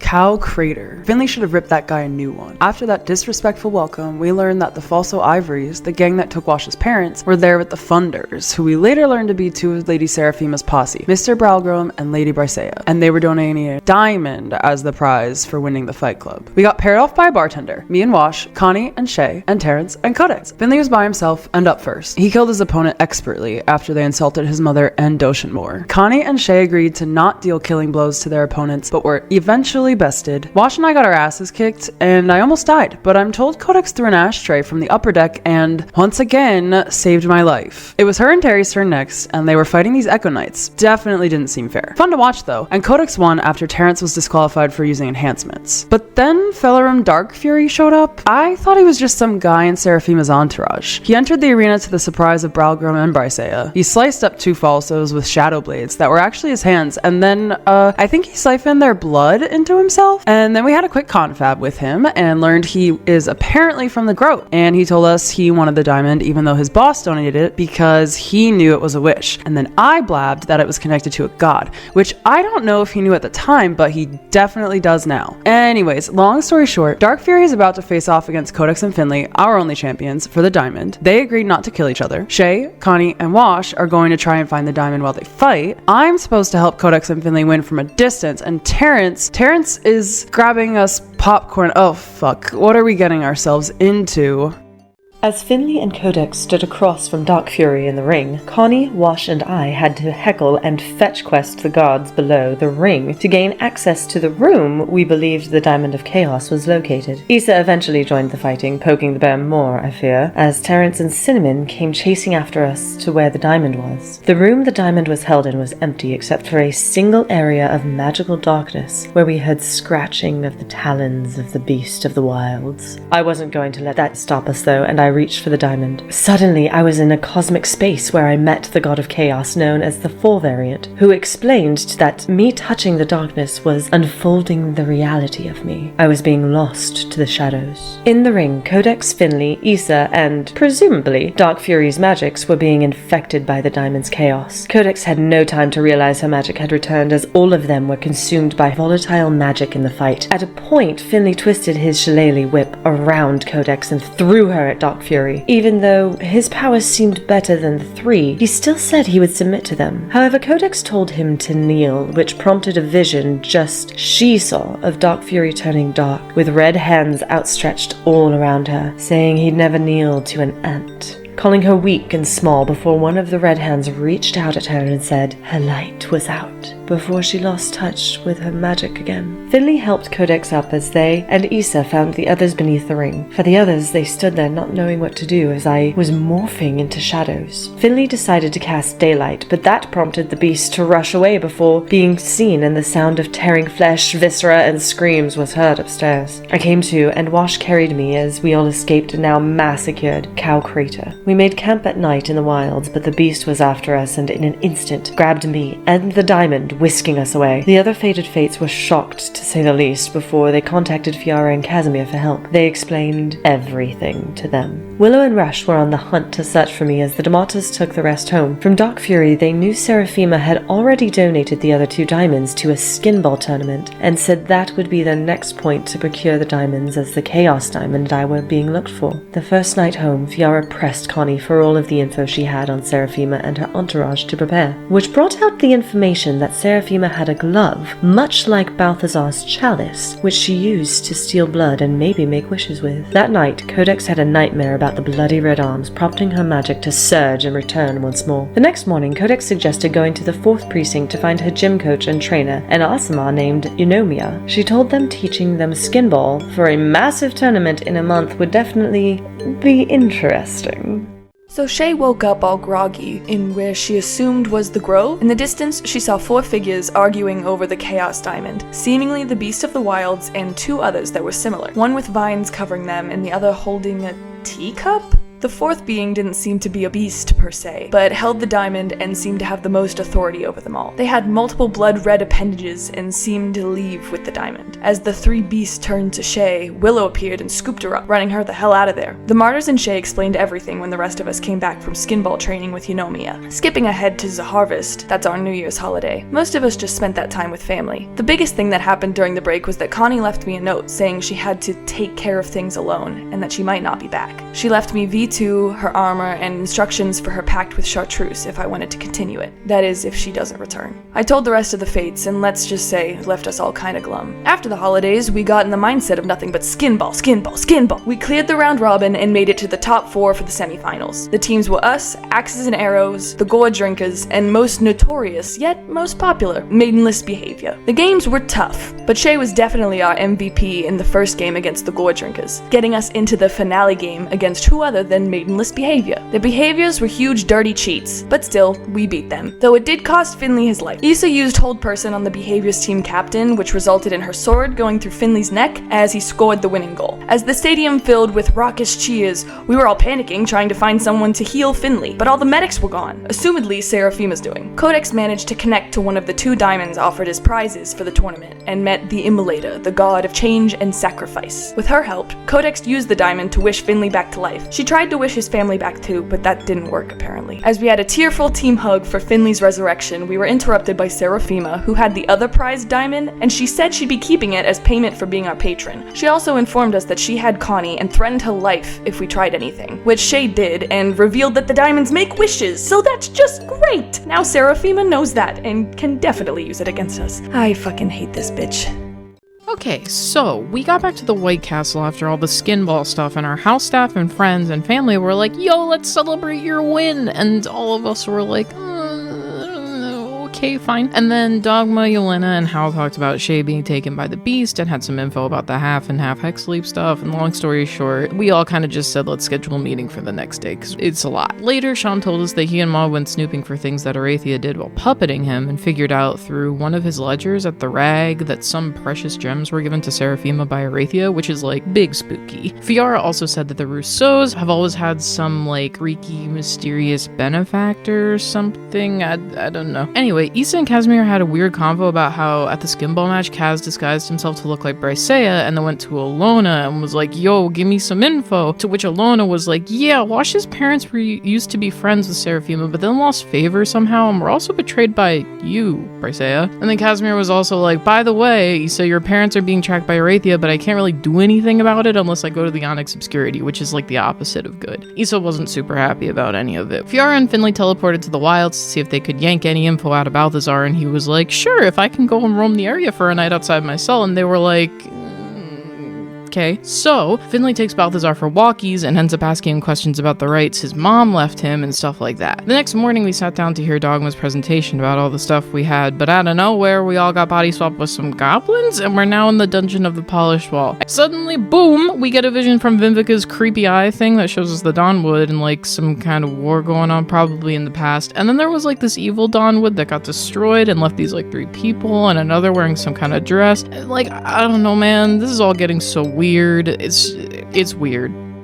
So, Goblin Time was definitely an interesting time to say the least, but luckily, despite being out of our bodies and stuck in a cavernous cell in the Polished Wall, Cinnamon was connected to my druidic spirit, so there he was. He found the lever for our cell as we climbed out of the prison. We looked for Connie in her cell since we spoke to her last night, but she was nowhere to be seen. Luckily, Martyrs of Ponte training had me aware of a secret escape from the Polished Wall to any precinct of the bird, so once Cinnamon led us upwards, apparently he detected yet another diamond in Seraphima's grasp, I led us to the escape room and took us to the 12th precinct to find Heluana, a fellow martyr as well as a friend of mine who I thought might know of a way to undo our goblin predicament. Heluana has a pact with a fiendish woman named Chartreuse, who apparently Terrence and Codex already knew since Chartreuse had a pact with Connie too. Heluana called upon Chartreuse to help us, but even the green devil woman didn't have an exact way to switch our souls back, so she called on a friend of hers, an Icid Dragonborn fiend named Phazes. They told Chartreuse that they could give us a dark mirror that would reflect and refract our souls back into our bodies if pointed at them,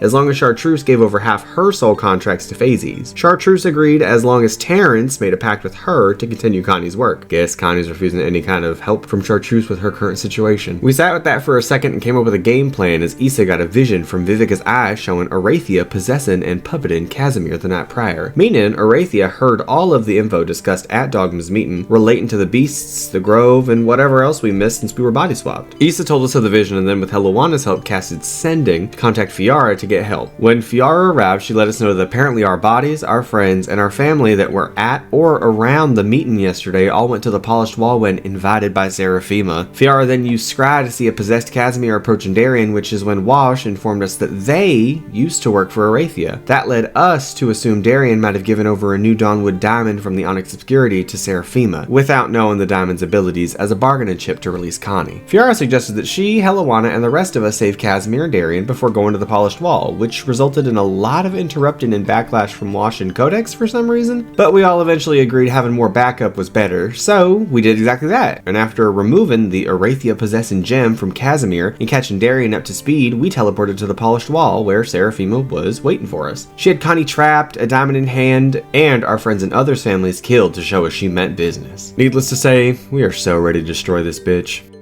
We wanted to rush in and kill Seraphima, but seeing how we are in tiny goblin bodies, that would be a little tough. Luckily, Helluwana, Fiara, Casimir, and Darian knew that and went in first to attack, leaving a wall of flame that shielded us from Seraphima and her entourage. Seraphima transformed into a blood dragon that trapped Connie and the diamonds within, and her entourage turned into blood elementals. After a bit of intense fighting behind the wall of flame, Helluwana screamed Casimir's name, and the blood dragon's head reared down to attack Fiara. The wall of flame dispersed as we saw Helluwana jumping off the cliffside after Casimir and Darian, as well as the blood dragon lift its head from where Fiara stood, revealing Fiara's headless corpse. Yeah, looked pretty fucking bad, but we had to try to stop Seraphima, so we rushed and used the dark mirror we got from Phazes to get our bodies back. After we all finally switched back, Dragon Seraphima flew into a rage and exhaled a wave of blood, killing Issa. Suddenly, Shay heard the Four Variant say, "A wish has been made," bringing Issa and Fiara back to life, as well as our friends and families Seraphima killed earlier. After that, taking down her entourage was easy,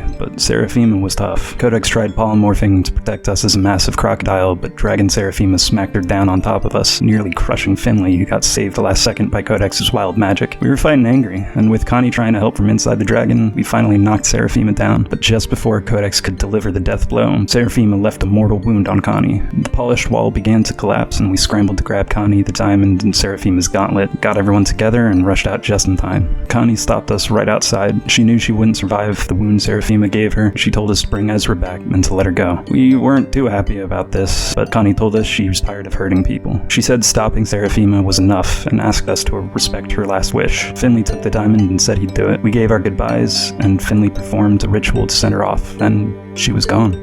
Needless to say, coming home after the battle with Seraphima was rough. We got back to the keep with everyone that had come back, and luckily they didn't remember anything. Dogma told us that he, Yelena, and Hal were going to search the Grove on an adventure to find out more about the druids they researched. Apparently, at Dogma's meeting we missed, they talked about their research that brought them to understand that these Grove druids, called the Larakai, had a non-god tied Dawnwood diamond and apparently a hexaleap. They were hunted by a being that matched the description of who Shay saw, who we all were starting to believe was Dark Fury. After that, the druids were never heard from again. The assumption was that they used the diamond to split the hexaleap into Dogma and Codex. Finley ended up using the diamond Seraphima had to honor Connie's request and wished Ezra to be back. Though he didn't look like the teenage brother Connie had described, it seemed like he was in his early 20s and in a panic. Ezra started yelling that he wouldn't fall for another one of Arathia's tricks as Finley tried to calm him down. Fiara and Casimir told us that they were going to leave the Burg and stay in the wilds for a time, to discover more about the wish the Chaos Diamond was used to make. Apparently it brought everyone back who died last year. When they left, we all took our time to mourn before parting for the night. A few months later, Fiara told us the diamond trail had run cold, as well as that Arathia, whom Fiara assumed had at least one of the two remaining diamonds, had been missing for some time. So we all took time off, a little over a year's worth of time actually. Finley went soul searching in the wilds, Terrence and Ezra went to his apartment in the second to work with Helluwana on their contract with Chartreuse, and Codex and Wash found day jobs. Wash also spent this time interrogating and torturing Lady Brisea for information. I spent every day with Guy. However, with the assumption that Dark Fury and the Beasts had a reason to bring back all of the people that died, I explained everything to Guy and said he'd be safest if he left Zabraria forever. She did her own thing for most of the year, until she found Finley in the wilds and asked if he'd accompany her to the Grove to visit her sister Ishnalia in the Demiplane where the Shadow Elves adept in shadow stepping were from. Finley discovered through Ish and Shay's catching up that their mother died from the Beast of the Grove, as well as more information on Shay's revenant father who had died again, I guess. Time passes much slower in the Demiplane, so they were there for a long while, but eventually they asked Ish to bring them back to the Grove and led them to where their mother died, hoping they would also find Dogma, Yelena, and Hal on the way there. God's willing they have some leads on either the diamonds or whatever plot Dark Fury is no doubt cooking up.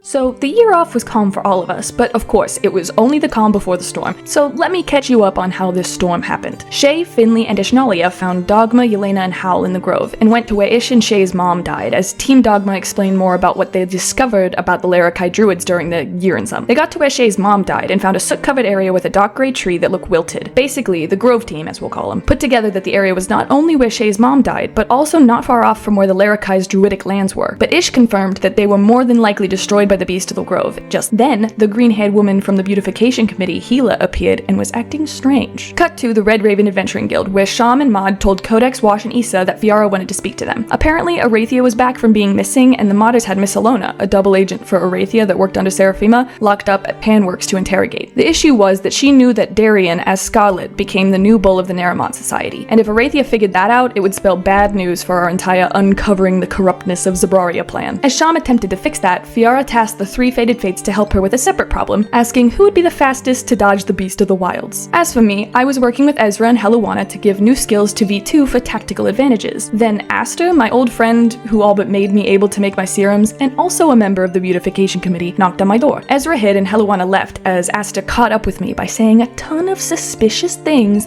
about Seraphima and Connie's passing, stuff about wishing things were different, the miracle of all the people coming back to life, stuff about her sisters and brother and mom, as well as asking for tea. She left after giving me more ingredients for the serums, and then me and Ezra started to speculate about what the fuck was up with her, eventually leading me to remember Shay's vision of not only the bloody-handed person we assumed was Dark Fury, but also the three beasts. One with long claws, one with vines, and one with what? You guessed it, a teacup. I could be wrong, but it all adds up to Aster and the others in the committee being the beasts, I think. But no time for that, because suddenly all three sectors of Zabraria were being overrun by bloody dogs. Luckily, each group of us had someone to teleport us out as we fought off the dogs, and ta-da, the Fated Fates were reunited in the Pale White Castle Keep yet again. I told everyone about my teacup theory as we discussed other theories, before we came to the conclusion that this must have had something to do with not only Dark Fury and the beasts, and maybe their mom, based off of what Asta said and the blood wishes, but the only person we could trust with that kind of info on the blood wishes was Balthazar de Marta, so Fiara said we should call him. But I think we should circle back to me talking about the beast theory.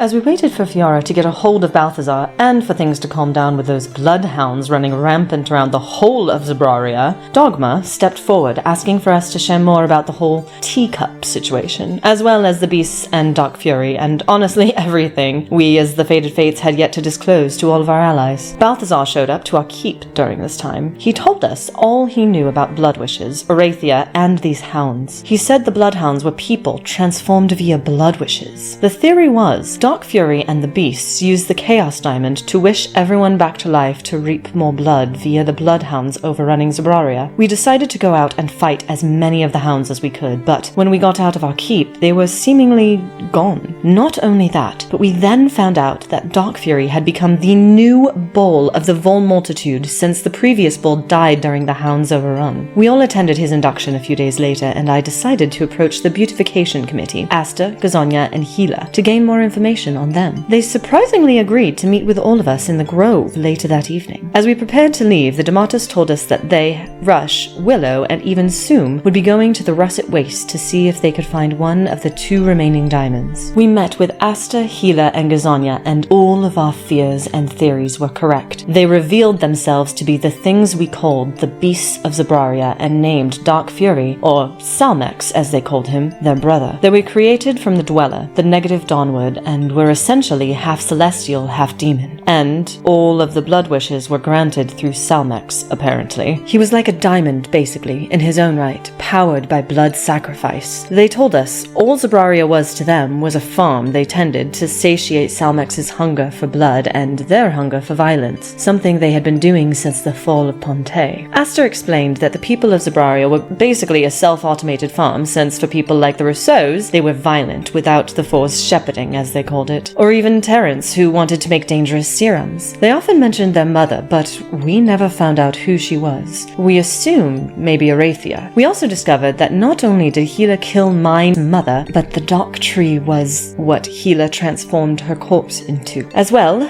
we learned that Dogma and Codex were the Hexaleap held by the Larakai Druids and caused their death by association. We asked if they were going to kill us, but they explained that they had no reason to, nor to destroy Zabraria for that matter. Their farm, quote-unquote, was something they cared for deeply, and said they'd do anything to keep the cycle going forever. And they stated that us having exposure to the Dawnwood diamonds they thought gone only made us better for ripening. Before Codex teleported us out of there, Asta mentioned, too, that Wash's father was still alive and his blood was perfect, hinting he was somewhere beneath the grove's surface. As Wash tried to hit Asta, she did state, interestingly enough, that as long as the sun remained, they could not be hurt. Back at the keep, we all did not deal with this discovery well. Finley comforted me. Terrence and Issa caught the D'Amatos before they left and updated them. Codex told Dogma all of what happened, and Wash contacted a friend of his and Clea with the help of Silly Simon. After that, there was nothing better for us to do than drink. So,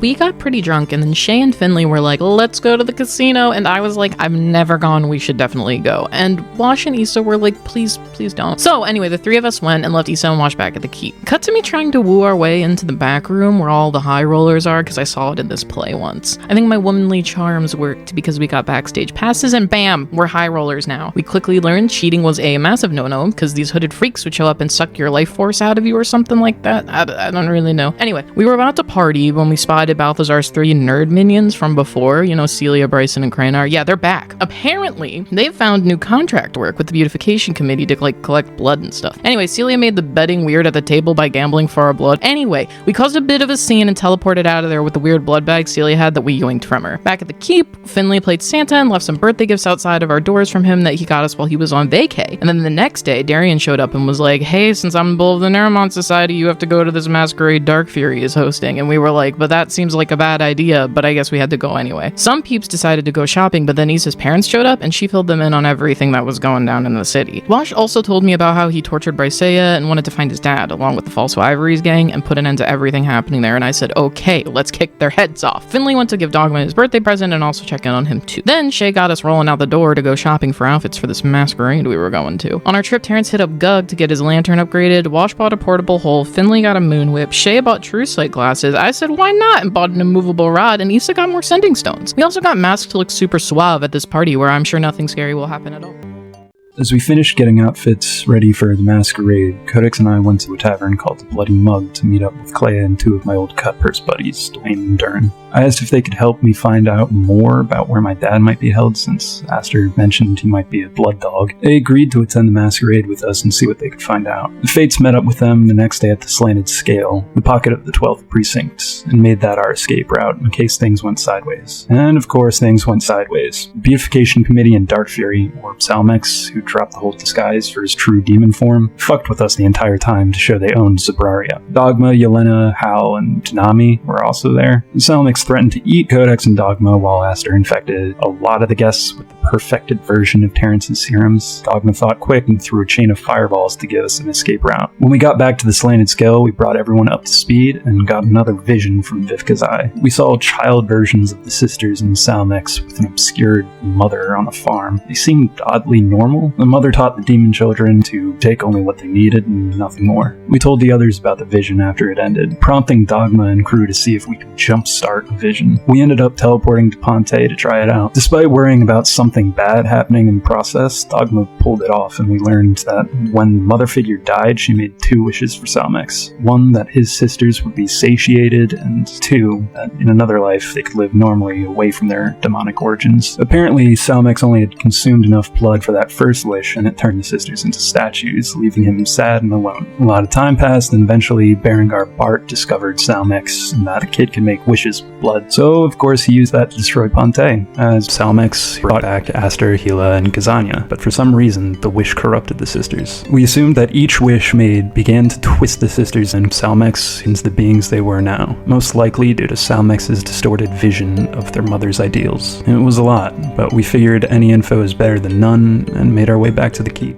So, when we got back to our keep, I gathered all the Fated Fates and sat them down to talk. Let's just say, with recent revelations and big things on our horizon coming soon, I thought we needed a bit of an attitude check. I basically explained to the others that some of us were not always the nicest or greatest of heroes to our allies and those we were swearing to protect. If we were supposed to work with people like the Demartas, Dogma, Ezra, or in fact even each other, we needed to have trust and sympathy for others as well as accountability for ourselves. And we needed to act less selfishly and woe is me, and rather to act like the title given to us, heroes. I let the rest of them sit with that as Codex and Wash went to bed. Issa was not very receptive, which upset Terrence, Shay, and Ezra. I walked with Dogma and his group to Yelena's house, where they explained they were going to go back to the Grove to find out more about the family of Blood's involvement with the Grove. The next morning, Terrence agreed that we all needed to get on board and lighten up before we started planning for next steps. Since we were still waiting on the DeMarters who were getting into the Russet Waste for one of the last 2 diamonds, we decided to look for the doghouse Clay had told us about from the Masquerade, a place in Merkside where we assumed the recently resurrected Verano was experimenting on the family of Blood's blood dogs, which is where Wash's dad most likely was. We decided to try going through one pocket no one had been to before, the one in the 8th precinct. We teleported to Issa's giant mansion before searching the marketplace for the Sunnyside Tavern that led into the pocket. Along our way, though, we found a mysterious magical place called Tullis Tan's Magical Emporium, a magic shop/rave club that was run by a very boisterous elven man named Tullis Tan. Let's just say he was very intrigued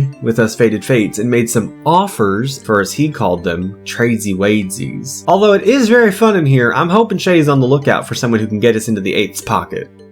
As we finished talking about the magical items we wanted from Tullis Tan and his magical emporium, Issa and I noticed a red-haired woman named Nashala, who had a mark on her neck that I recognized as a symbol for someone who is from the 8th pocket, also known as Father's Den. And when I spoke with her about helping us into the pocket, she resoundingly agreed to help when I explained myself and the other Fated Fates needed to get down there to find and re-kill the resurrected Verano. Once Nashala gave us safe passage into Father's Den, we once again headed past the black lights. We all started to hear a voice in our head, the poetic and eerie speaking of a being known as the Wraithmire, a malevolent spirit born of a tragic event, bent on feeding off of the fear and guilt of its victim. It affected all of us but Finley, showing me an image of my late father and mother, Codex a vision of Arathia with her family on a leash, Issa a distorted image of herself and the bard she could have been had she not lied and hid things from the people she loved, Wash his late mother, his father turned blood dog and a leader of the Fosso Ivories, a man named Rickard. Terrence saw 2 things: Dominic, the man who used to date his mother Estella and who abused them both, whom Terrence killed with his prototype serums, and then another unnamed man carrying a burlap sack with orange glowing mushrooms in them. Finley chucked a firebolt at the Wraithmire, dispelling the spirit from us. We were all mostly okay, except for Terrence. As we talked about what he saw, Terrence began to cry and explain his vision. Terrence was inconsolable about his actions resulting in the death of this man. Terrence explained that when Verano first hired him to make the serums, they never worked, as if Terrence still needed one more ingredient. It was then, in the echo chamber, he found this man who was selling chuckle caps, a potent upper the man apparently acquired from the Grove. Terrence didn't have the money for it though, and with Verano threatening him and his mother if the serums were not delivered in time, Terrence killed the unnamed man past the black lights to use the chuckle caps as the last ingredient in the serum, which ultimately made them work. Finley, Codex, and I tried to calm Terrence down and told him that his past actions did not have to define who he was today. We had all made choices we were not proud of, but fixing them and moving on was what made us better than the people we were before. We eventually found an abandoned smithy that we decided to make camp at for a rest. I stayed up with Terrence first just to make sure he was doing alright before we received a sending stone call from Ezra through V2. Ezra said that the DeMarters were returning from the Russet Waste soon and had been in talks with him, Sham, and Maud about planning to infiltrate the Onyx Obscurity. Ezra explained he wouldn't be going since Arathia would probably target him. With the help of Maud and Sham to restore his memories a bit, Ezra remembered that Arathia had begun to make an adventuring party of her own. He was part of it, as well as that Kuzon character Connie and Maud knew, as well as that friend of his named Taran they also knew. Loretta, Sham's sister, and then 2 people Terrence and I knew, Kylos, Terrence's late father, back from the dead apparently, and a woman named Lyra, the leader of the Needles who taught me much of the combat, espionage, and stealthiness that I know today. As much as the family of blood, their use of Verano and the blood dogs, and everything else they have up their sleeves, this cemented one thing. If she is or isn't the mother figure, Arathia had to be taken down. If we weren't already headed to this doghouse with Verano, I'd be marching into the Onyx Obscurity right now.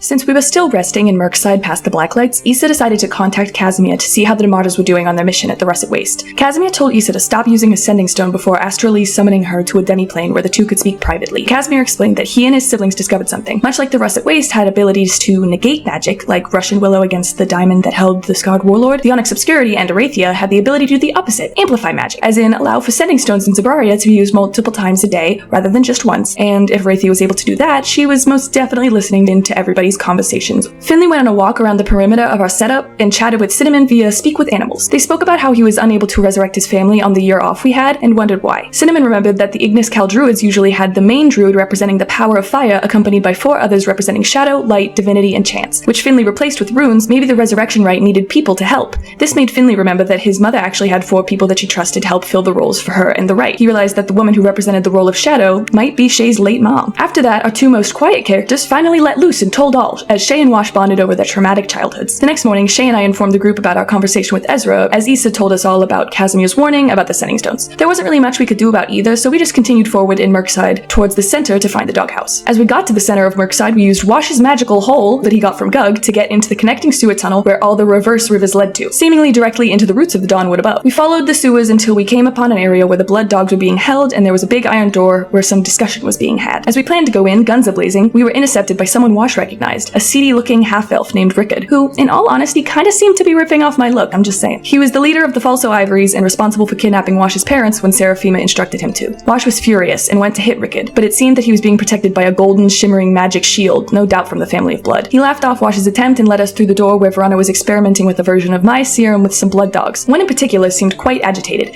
a huge golden-furred dog Verona and Rickard referred to as Garrett, Wash's father. Verona explained that he was gonna kill us all, blaming us for Balthazar killing him originally, as he offered to Rickard the choice of who would turn, or something. Rickard offered it up, snidely laughing that he was on borrowed time anyway before Verona injected him with a serum that turned Rickard into a huge blue blood dog. Verona then drank a version of my serum that he said he perfected and grew to 10 feet tall without losing any of his intelligence, unlike the side effects of my serums. And so we began to fight. It was tough, and Verona Unleashed, as we'll call him, was crazy strong, especially with all the blood dogs. But we killed that bastard and dog turned Rickard for good this time. We left Garrett alone, who seemed to distantly recognize Wash in his state. Wash tried to reconcile with him, but he knew he was a lost cause, and using his Aasimar blood, burned up his dad so he could finally be at peace. Shay saw an image of Wash's mom, Rebecca Wersch, and through her was able to give some parting words to her son. It was tough seeing Wash go through that, but eventually Dogma and Co. found us through their own infiltration of the doghouse and teleported us back to the keep.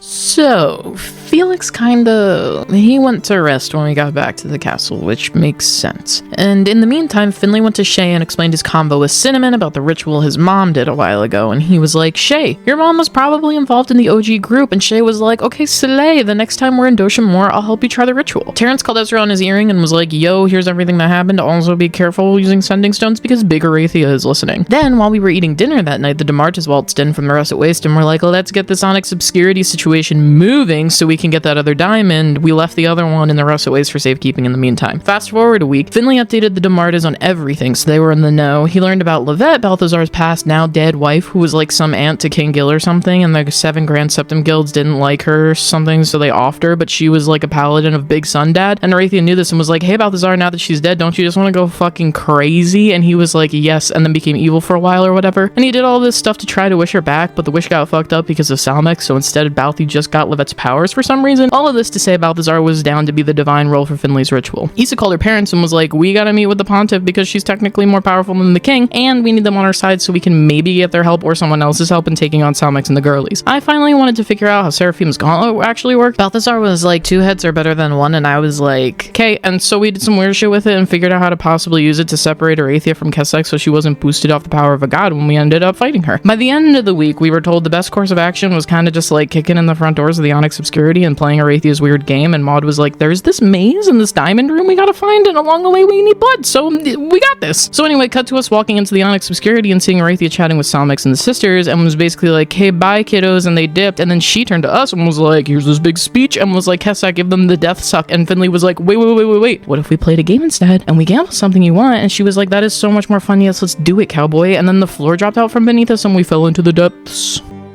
After my quick thinking to stop Arathia from killing us with Kesek on the spot, the game began, and we were sent to the labyrinthian depths below where we were split off from one another. Maud, Shay, and Codex, Wash, Terrence, and V2, me, Cinnamon, and Issa. Eventually, the maze led us each to walls that had almost exact cutouts of each of us. With no other options, we went through our tunnels solo, and each were led to a sort of break room Arathia designed. She tried to mess with our minds and psych us out in each, like showing Terrence his dad who was brought back to life by Kesek. Also, in Wash's room, she gave off the inkling that she wasn't this mother figure behind the family of blood, implying she only just began and instructed them today, most likely due to the power she had being connected to Kessak. She mentioned as well that she knew the Larakai right to hide from them just in case she did lose the game as a boon to keep her alive. But her big plan was to present each of us with a hypothetical situation, to choose an option presented before we could leave the room and return to the maze. Wash was told that if Arathia was to choose out of the two to have Kessak extract the Hexley portion from, most likely resulting in their death, who would he choose to save, Codex or Dogma? And he chose Dogma. Issa was given 2 novels, The Life and Times of Guy, her ex-fiancé and now escapee from Zabraria, or Elena and Salvador Balador, her parents. Arathia told her that the novel she did not pick would be whose death she would ultimately be responsible for. Issa chose her parents. Terrence was given 2 lab rats, one marked Estella, his mother, and the other Issa. Arathia said his serums affected the lives of these 2 the most, but imagine if there was a greater version of the serum, who would he choose to test it on? Arathia reminded him of how the serum could be unstable and cause him to explode. Terrence chose Issa. Codex was directly given a choice that would take effect in her room. 2 pastries to eat, one that would return her to a normal life, which Arathia taunted Codex for pretending she still had, and would result in her losing all of her memories of the Fated Fates forever, or the other would let her keep her memories and instill the extraordinariness of the part of the Hexleap she was before Codex ever existed. She chose the latter as her pink electric magic seemed to overwhelm her. I was given a suitcase of health potions with the Fated Fates, Maud and Sham's names on it. Arathia told me to remove the potion of whom I believed wouldn't need my healing magic. Believing her tough enough to face her own, I chose Maud. Shay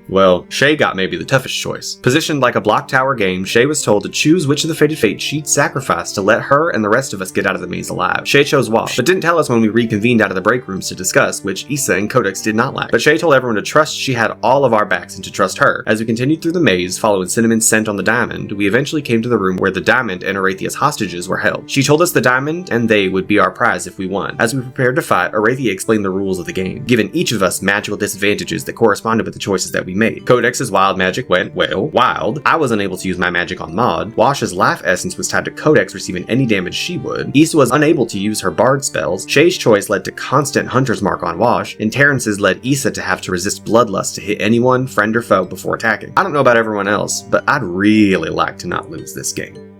Arathia was a tough opponent, considering she had a literal god tethered to her, using abilities to copy herself, swap the room around, and counter most of our attacks and magic. However, when she tried to use Meteor Swarm and Codex counterspelled it, she cast Power Word Kill to kill Codex. This display left her wide open for myself and Maud to attack her while Finley revivified Codex back to life. As I hit Arathia with my magic, Maud took Seraphima's claw and revealed that all along, Maud was acting as an astral projection over top of Fiara to infiltrate her into the Onyx Obscurity and surprise Arathia. Fiara and her brothers found out in the Russet Waste, like Rush and Willow, they too were descendants of the divine blocking powers hailing from there, and Fiara used that to overpower Kessak and Arathia's connection, severing it with a blood wish from the claw. With Kessak disconnected from Arathia, he went behind the divine gate. Realizing she had nowhere near the power to stop us, Arathia yielded and handed over the hostages and the Dawnwood diamond she had. As we recovered the hostages and took Arathia as a prisoner of our own, Terrence tried to speak with his father Kylos, but despite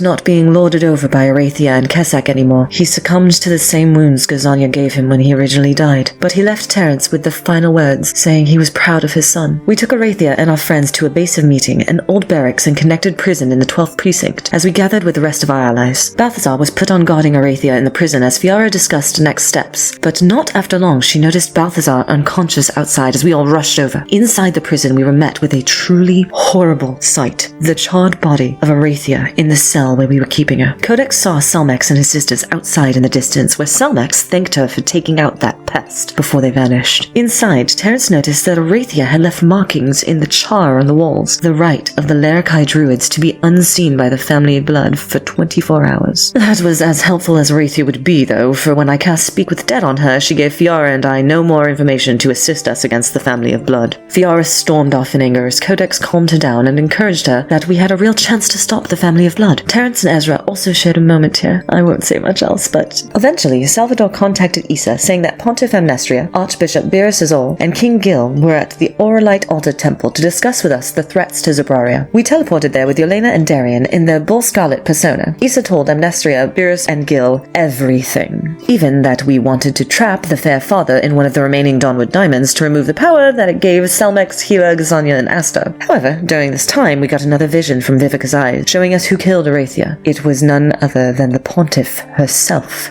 who Issa had just told our entire plan to. She then killed Archbishop Azal and turned to hit King Gil next, implying she'd blame us for these deaths. She then noted that pushing her and her children to this point of violence was because of our meddling, and it didn't need to get this far. I'm assuming she's as lost as her children, but definitely must be the original mother twistedly wished back by Selmex, for she is nothing like the kind woman we saw in the vision. She then raised her hands as she began to cast a large, sun-like sphere, saying our blood would be used to reset the farm. This cannot be good.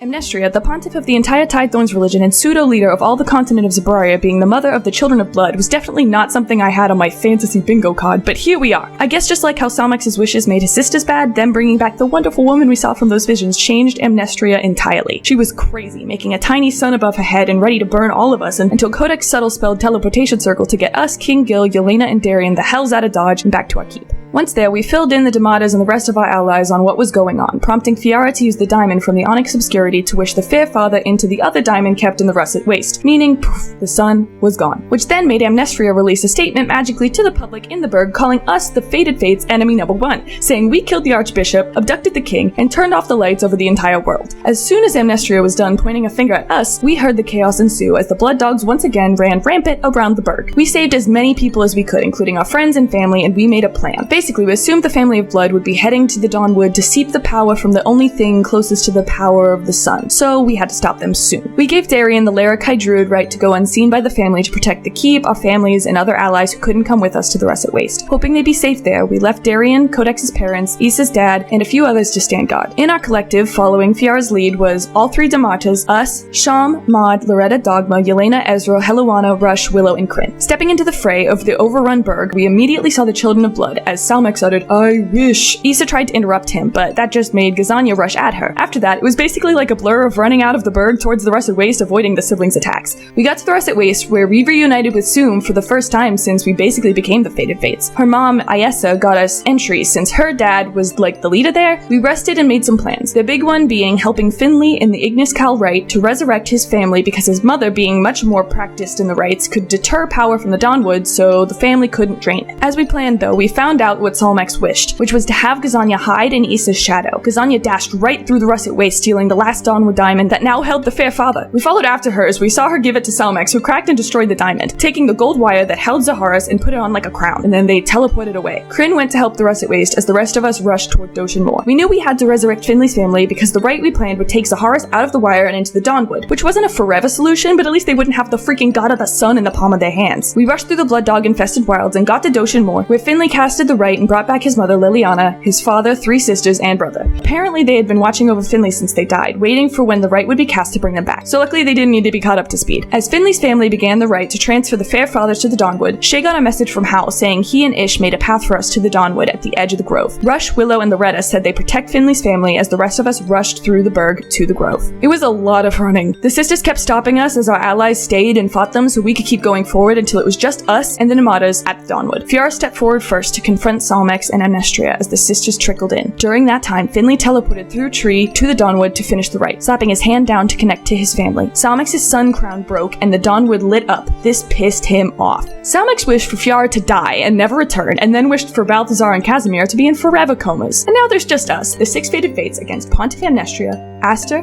Gila, Gazania, and Salmex, the family of blood.